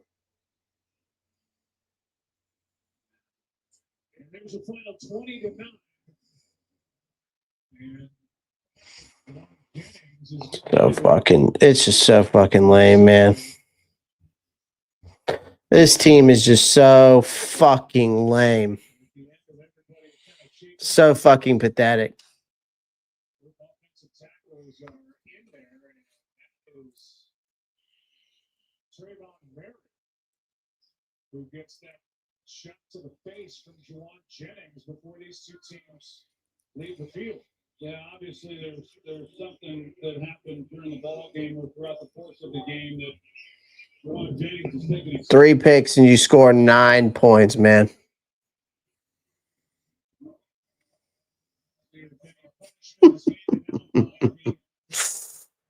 Oh, fuck.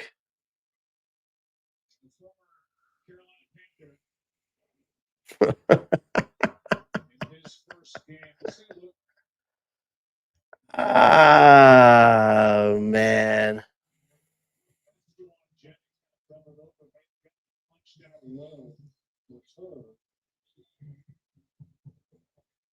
Took exception to it, and then in the end, he and Merrick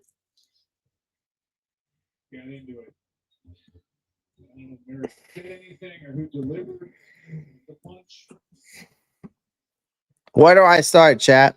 This is Merrick who delivered the punch, and that's why Juwan Jennings was upset and went after Merrick before the two teams left.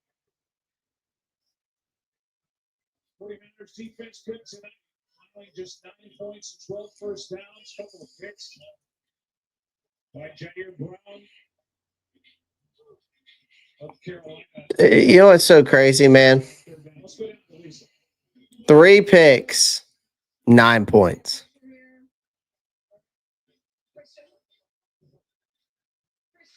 Three picks, 9 points. Yeah, we're going to get these people that just keep saying Bryce didn't play that bad. Okay. Okay.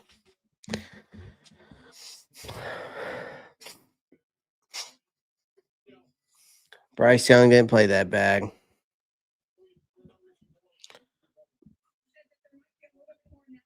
There's plenty of blame going around, man. There's plenty of blame. Bryce deserved blame for his bad play. Dave Canales deserved blame for his bad play calling.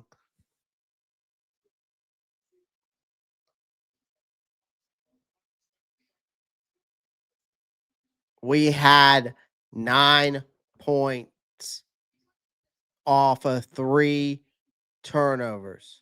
9.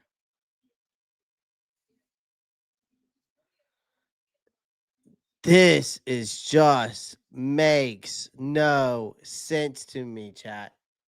Like,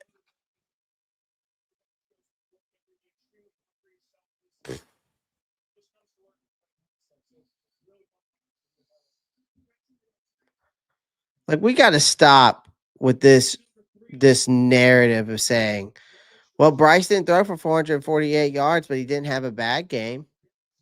Nobody expects him to throw for 448 yards.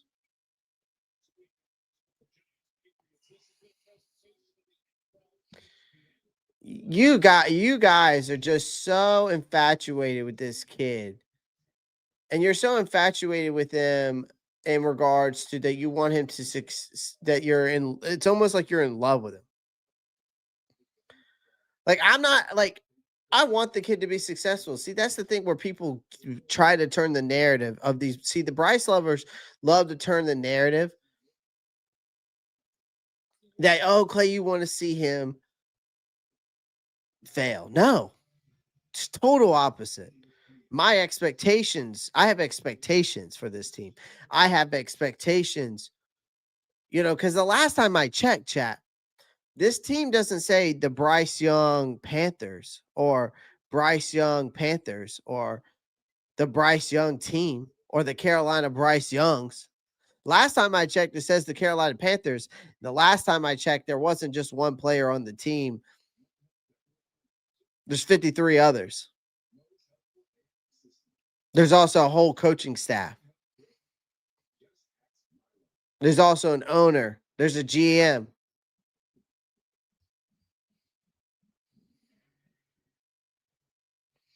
We just accept mediocrity, though.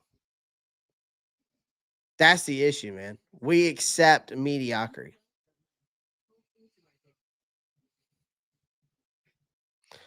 Justin, the answer is I don't have one. Because you're saying that we're a mid-round pick. The season's not over, my friend. So miss me with the mid-round pick. We don't know what's going to happen the rest of the season.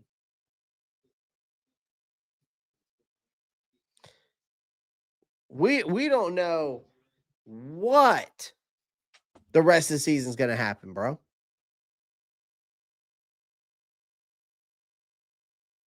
We're 6-6. We're back to 500. Brad, he did. You can see it right there. It's 169 yards passing.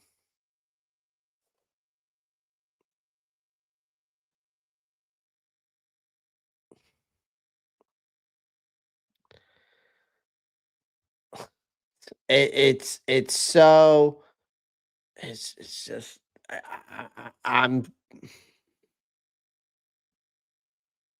no. I don't think I do. I can wholeheartedly say that I do not have a lick of confidence that this team might even not be able to compete with the Rams. I think it's also I also think and see that's the thing, people don't realize that I bought a Bryce Young jersey. I bought it as soon as we drafted him because I was hoping that he would be successful, chat. See, that's the thing. Y'all want to call me a fake fan, but yet I bought his jersey. Get the fuck out of here.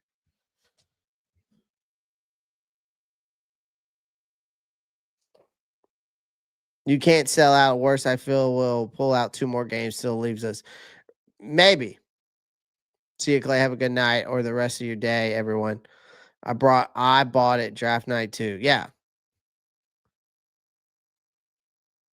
So do I have any confidence going after what I just saw in this game? Not really. I mean, Bryce Young threw a great pass to T-Mac for that touchdown. That was the highlight of the game. But then he tries to force, with 6 minutes and 30 seconds left, a throw to Tre'von McMillan over the middle that was not there. Why force that throw? Why force that? You don't need to force that throw. You just need to get the first down. And you had 2 wide open guys in Rico Dowdle and Xavier Legette.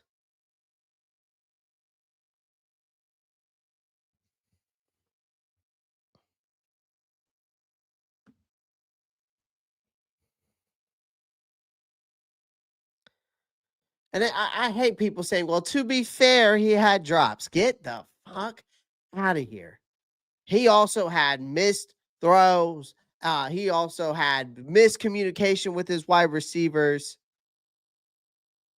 Yes, T-Mac had 2 drops in this game. Legette had no sense of awareness on one play, missed that first down.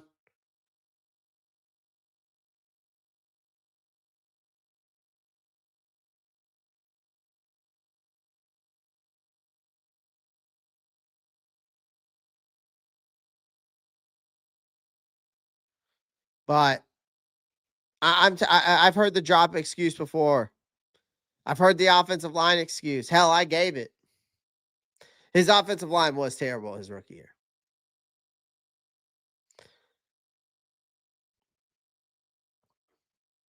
So the wide receiver separation his rookie year was bad too. But we've heard that now. You got to stop giving excuses to a kid that has been given everything. Y'all got to remember, this offensive line finished top 10 last year. They've brought in back-to-back top 10 wide receivers. Not drafted. Sorry. Not top 10 wide receivers. Drafted 2 first-round wide receivers. Sorry. You also got to remember, you got 2,000-yard backs. You've had consecutive years of drafting a tight end in a draft. Hell, they brought in 2 wide receivers in this last draft. Jimmy Horn Jr. and Tre'von McMillan. Like, what are we talking about? The kid has been given everything. The kid this team is begging him to be consistent. And he can't even be consistent. He can't even be the league average, chat. The league average is 218.6 yards and basically a touchdown or 2. He can't even do that. He can't even do that.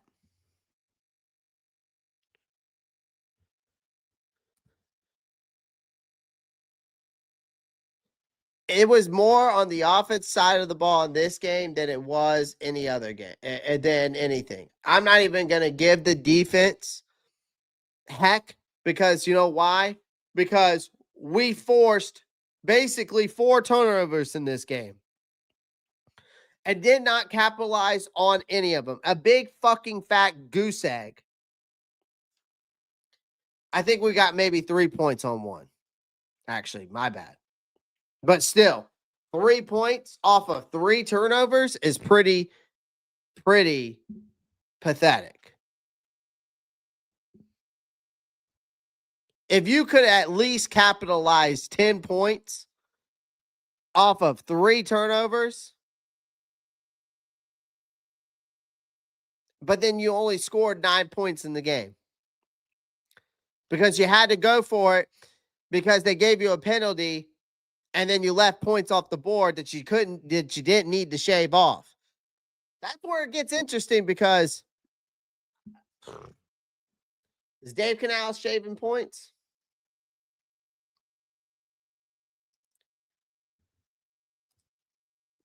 I'm just kidding. I don't think he's shaving points, but Jesus.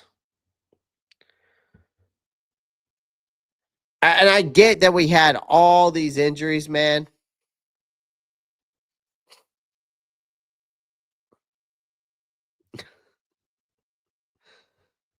If you had 1,500 interceptions, would you be able to buy a car? Hell no. You can bitch ass be somewhere else selling them. Be selling cars.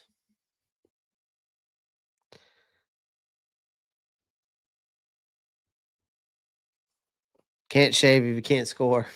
Or if you're not trying. If you're not trying to score, you can shave.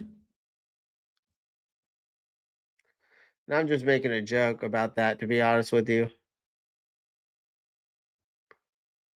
I'm just making a joke about that.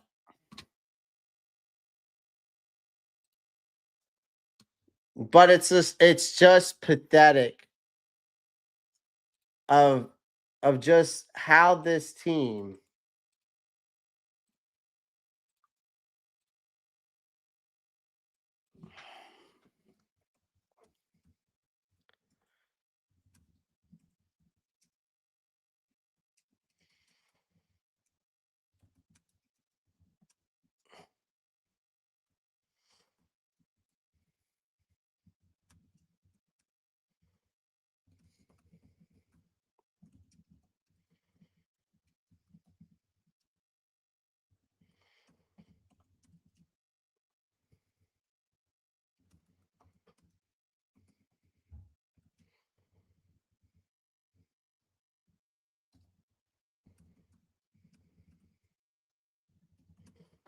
Hold on, chat.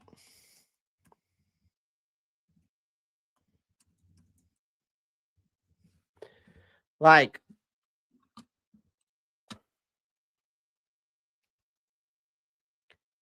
it's like, and then people ask, it's just like people in the chat ask me, like, do you have any confidence in this team going forward, going up against the Rams? Did you not see the Rams last night, even when the Baker Mayfield was in the game? It did not matter. I can tell you right now, it wouldn't have mattered if Baker finished that game or not. Telling you that right now. Would have not mattered. Would have not mattered.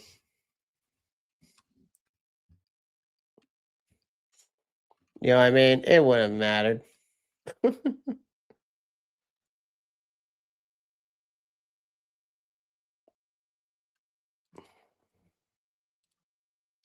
This defense kept us in this game, though, chat. I want to be perfectly clear on that. This defense kept us in this game, chat. I want that to be perfectly clear.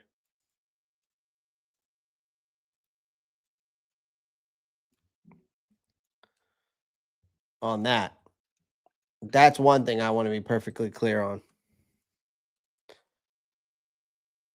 I think I would be doing a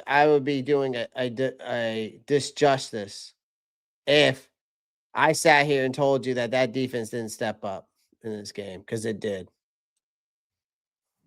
Because it did.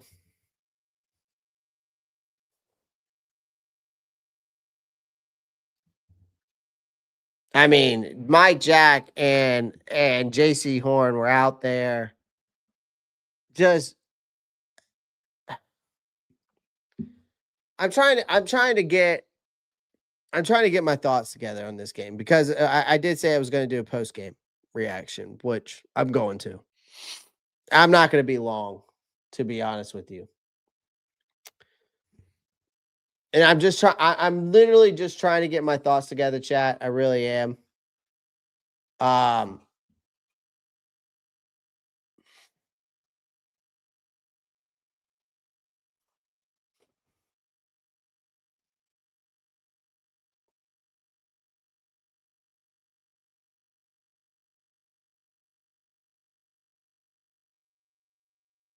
This was the game that the Panthers stepped onto a national stage and made the. This was supposed to be the game that this was the moment that this team was supposed to have that moment to step on the national stage and prove to the league and say, holy shit, maybe Carolina is for real.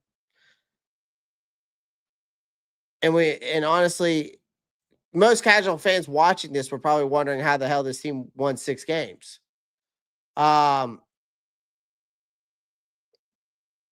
mean, this was a humbling crash landing for Bryce Young. I mean, both of the interceptions he had were both momentum killers. Because you were driving, because you had the one in the end zone. Could have ran it in. Or Dave Canales should have ran a run play on that play. So you could go with Bryce Young on the poor decision making instead of running it in and trying to toss it up to Mitchell Evans. But then also you can make the case on that play that Dave Canales is to blame on that because he could have just ran it on 1st and goal. Right? But then you had the other one that you're driving down the field trying to bring this team in a comeback. And he forces a throw to Tre'von McMillan, which leads him way too far. And Bryce Young, and then T-Mac is getting held. Miscalled by the refs. So I got to give some leeway there. But you had a chance.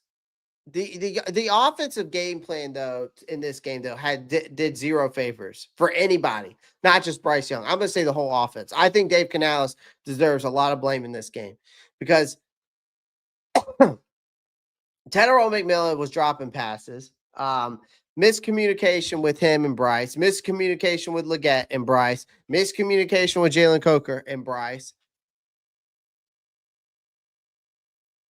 But the offensive game plan did him zero favors in this game. Dave Canales called one of the worst games, I think, in his time here. You had 9 running back carries. And let me repeat that again. 9 running back carries in a game where your defense handed you 3 early interceptions. That is not play calling. That is malpractice. You targeted your tight ends twice, calling for a 57-yard field goal while down 2 scores, running virtually no misdirection, refusing to lean on Rico Dowdle despite him averaging 6.3 yards per carry.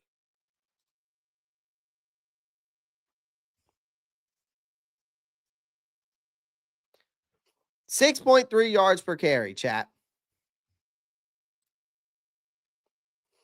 Canales came into this game with a bag of ideas and didn't use a single one of them, motherfuckers. I can tell you that. He looked like a baby back pussy bitch, coaching scared. He abandoned the run in the first quarter. He panicked again after Bryce's first pick and then never settled the offense down. This was bad execution. This was bad. It was bad execution. It was bad planning. I think it's more on the bad planning than the bad execution because I got to give that. But Bryce, this wasn't anywhere close to what we saw in Atlanta, and it was back to old Bryce once again. Again, chat, Bryce Young, before he went into that Atlanta game, was averaging 168 yards.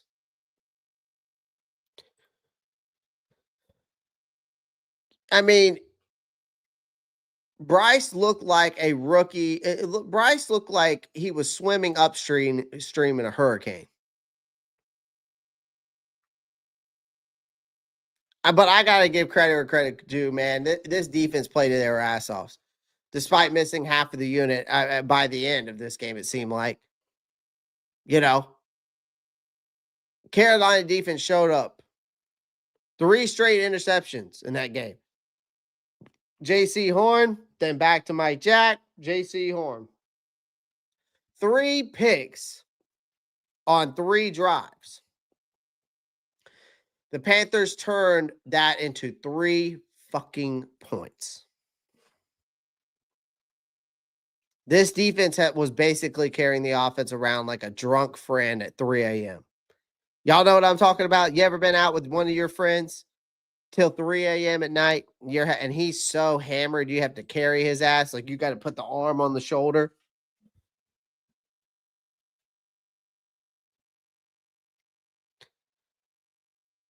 J.C. Horn was playing like an all-pro until exiting with that concussion. 2 picks, locking down coverage, bringing that energy, that swagger we needed on that defense. He left the game literally throwing up from that hit. That tells you that what kind of night he was having. Tre'von Moehrig and this run defense held the line. I mean, Christian McCaffrey got volume, but it wasn't that efficient. 24 carries, 89 yards, 3.7 yards per catch. Yards per carry, sorry, not per catch. 1 touchdown against 2 backup linebackers, by the way. That's a hell of a defensive performance, in my opinion. All right. You held Christian McCaffrey under 4 yards per carry. But defensive line was a problem in a good way in this game. I got to give a shout out to Moehrig. Moehrig was everywhere. The front 4, you forced Purdy into tough throws. You blew up several run designs. Yeah, we weren't getting home once again. Kept Carolina. They kept us alive in the 4th quarter, man. Nick Scourton, Derrick Brown, Tershawn Wharton played like dudes who didn't give a damn about the odds. They deserve better than what the offense was putting up there. 230 yards and punting away chances. I mean, the moment when this game died, though, was 4th. I remember. Y'all remember? We were just watching it. 4th and 8 near the midfield. Hope flickering. We lined up for that 57-yard field goal instead of trying to convert. He misses it. I knew it was over from there. Fitzgerald misses the field goal. 49ers ice the game. Most of you fans probably turned off the game. And most of you fans I thought would be out of this stream, but that was it. I'll be honest with you. Even though Tetherall McMillan had the drops in this game, he's the only wide receiver who showed up, in my opinion. He's the only wide receiver that showed up, in my opinion, if you go look at this full box score. Legette Coker showed up. I'll give him some credit. But Legette, Jimmy Horn Jr., I got to see more out of these guys, man. I do. I mean, unfortunately, you have to. See, that's the thing with these Bama quarterbacks, all right? I'm going to be honest with you. Mac Jones, Bryce Young, Tua Tagovailoa, Jalen Hurts. They are at their best based off of what's around them. Jalen Hurts is a good quarterback because what is around him? You have to build around Jalen Hurts. You have to have elite talent. Y'all got to remember, y'all remember in Alabama, Devontae Smith was before he won the Heisman and was a big name in Alabama, he was 6th. He was like 6th on the roster spot before he moved up. You know the defense, you know the offensive line, you know the wide receivers at Alabama. That's what you have to do to fulfill Alabama quarterbacks. You have to give them elite weapons front to back for them to be successful. Not only at Alabama, but it's obvious in the NFL. Look at Tua Tagovailoa in Miami. They had him. They gave him Jalen Waddle, Tyreek Hill, Devon Achane. Right? Like, look at Jalen Hurts in Philadelphia. Another perfect example. Carolina is going to have to do the same thing Alabama did in Alabama for Bryce Young to be successful, which is basically build a Philadelphia Eagles around him. You're going to have to get elite wide receivers. You're going to need at least one elite running back like Saquon Barkley. Dallas Goedert, is he elite? No. That offensive line's elite in Philly. That defense in Philly is elite. You're gonna need a whole lot of elite pass rushers and defensive linemen and linebackers who can fill their gaps. You're gonna have to do the same thing Alabama did, but at the pro level. Is basically what I'm saying. So basically, you got to be the Philadelphia Eagles.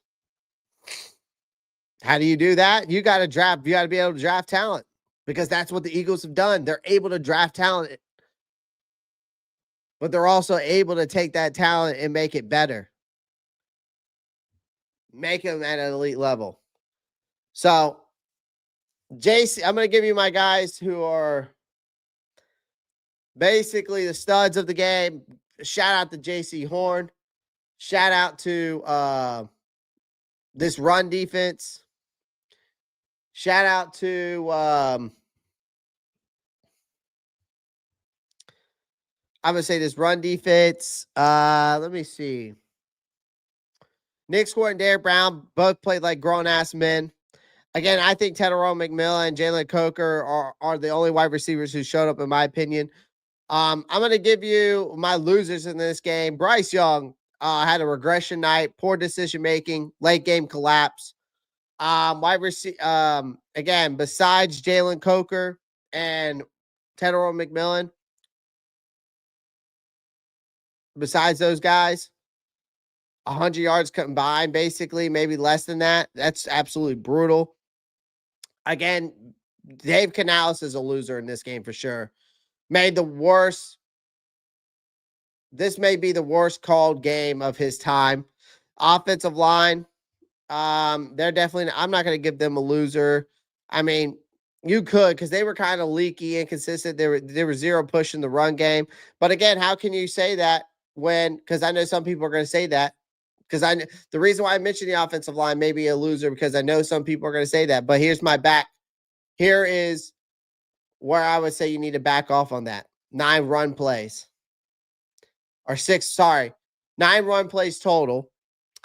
But again, on the 6 carries that Rico Dowdle did get, he was averaging 6.3 yards per carry. And let's talk about what another. Let's talk about what else. Situational football in this game was absolutely awful.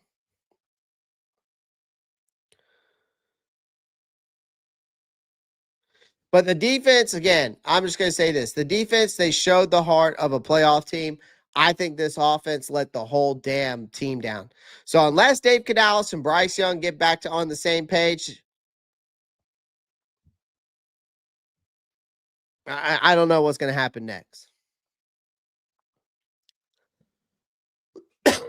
I don't know what's going to happen next, man, for this team.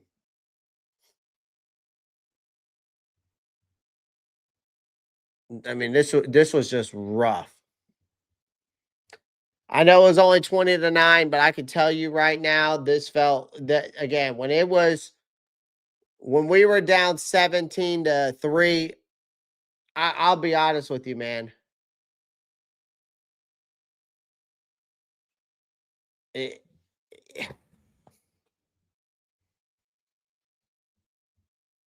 When it was 17-3, it felt like it was 50. We were down by like 50.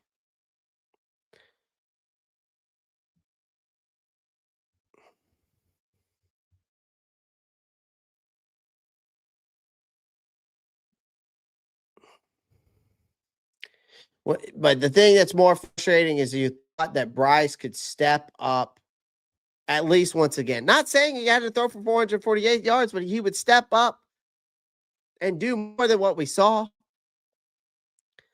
But I think this game really boils down to. I do think that this game really boils down to Dave Canales' game plan. I really think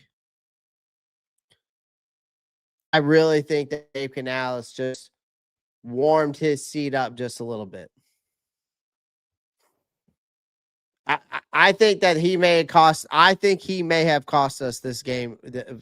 May have cost us to win this game. I'm serious.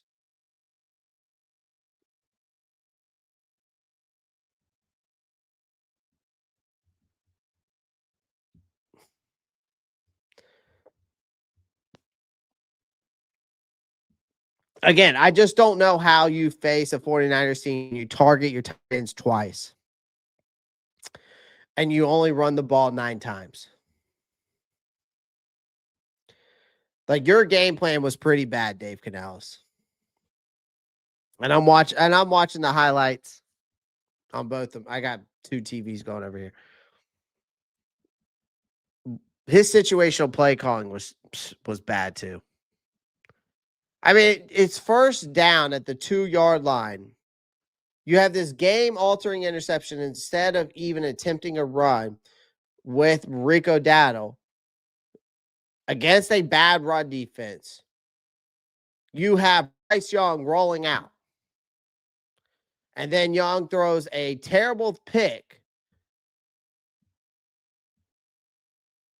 But it should have been Rico Dowdle getting handed off down there.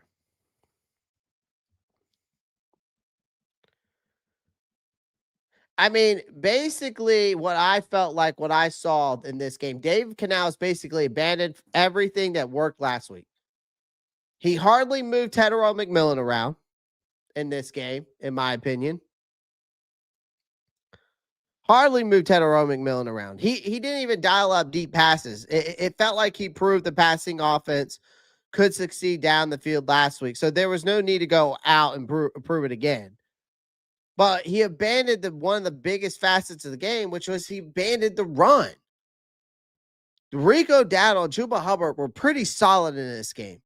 And they got a total of 9 carries, with the 49ers missing the linebackers and defensive key pieces. And you didn't even try to take advantage of that.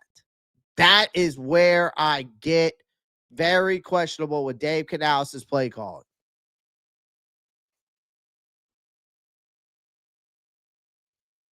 Like, remember, you got to remember, on 3rd and goal from the 5-yard line, he dials up a screen pass to Chuba Hubbard, the least effective pass catcher on the offense, to be honest with you. And you basically had one blocker attempting to block 2 defenders. Obviously, that's not going to work. So his decision to go for it on 4th and down and not go for it, which was pretty poor in my opinion. He punted on 4th and 3 near the middle of the field when he absolutely should have gone for it. He kicks a 57-yard field on 4th down, trailing by 11. The logic of the fact that you have to have a touchdown there. I mean, I get a field goal is not terrible, but we had a modest 4th down. It was the longest kick Ryan Fitzgerald had ever attempted. I mean, Ejiro Evero did his job, but Dave Canales did not. And the fact of the matter is, down 7 before halftime, you let time waste away, even though we had 3 timeouts. I think the worst choice was to go for 2. You had a PAT to cut it to 7, a penalty that that you could have just retried for 1. So you opt to go for 2. That in itself was just dumb. It's so early in the second half, and Canales decides to just drop back in gun pass after having very little success through the air all day.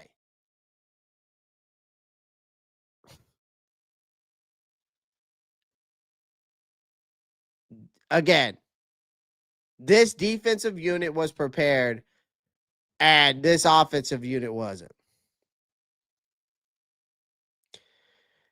Again, Dave Canales and Bryce Young turned 3 interceptions into 3 points because they were not prepared to play, and that is an issue with how Canales is leading this team.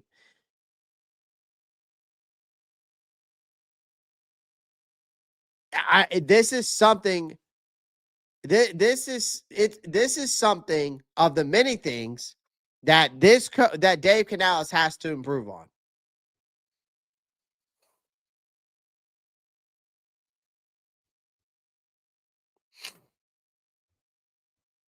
So, anyways, chat, I got to get off of here. So guys, just to give you a heads up, everybody that's in here, I'm glad there's 98 people. I am going away for Thanksgiving, so I will not be live tomorrow night. I will not be live. I will not be on the NFC South Roundtable tomorrow night. I am traveling to go be with family for Thanksgiving. I probably won't be. I'll probably be able to get some content. Probably a lot of shorts. I'll probably be able to do some shorts. So I'll be able to do that. All right. So I'll probably be able to do some shorts and get those out to you as soon as I can. Again, I appreciate everyone joining the live stream tonight. It's unfortunate that we had to watch this pathetic performance on the field tonight on primetime Monday Night Football. I feel bad for any casual fan out there, honestly. Shout out to everybody who's rocking with me, rocking with the channel. I appreciate all you guys showing your love and support as always.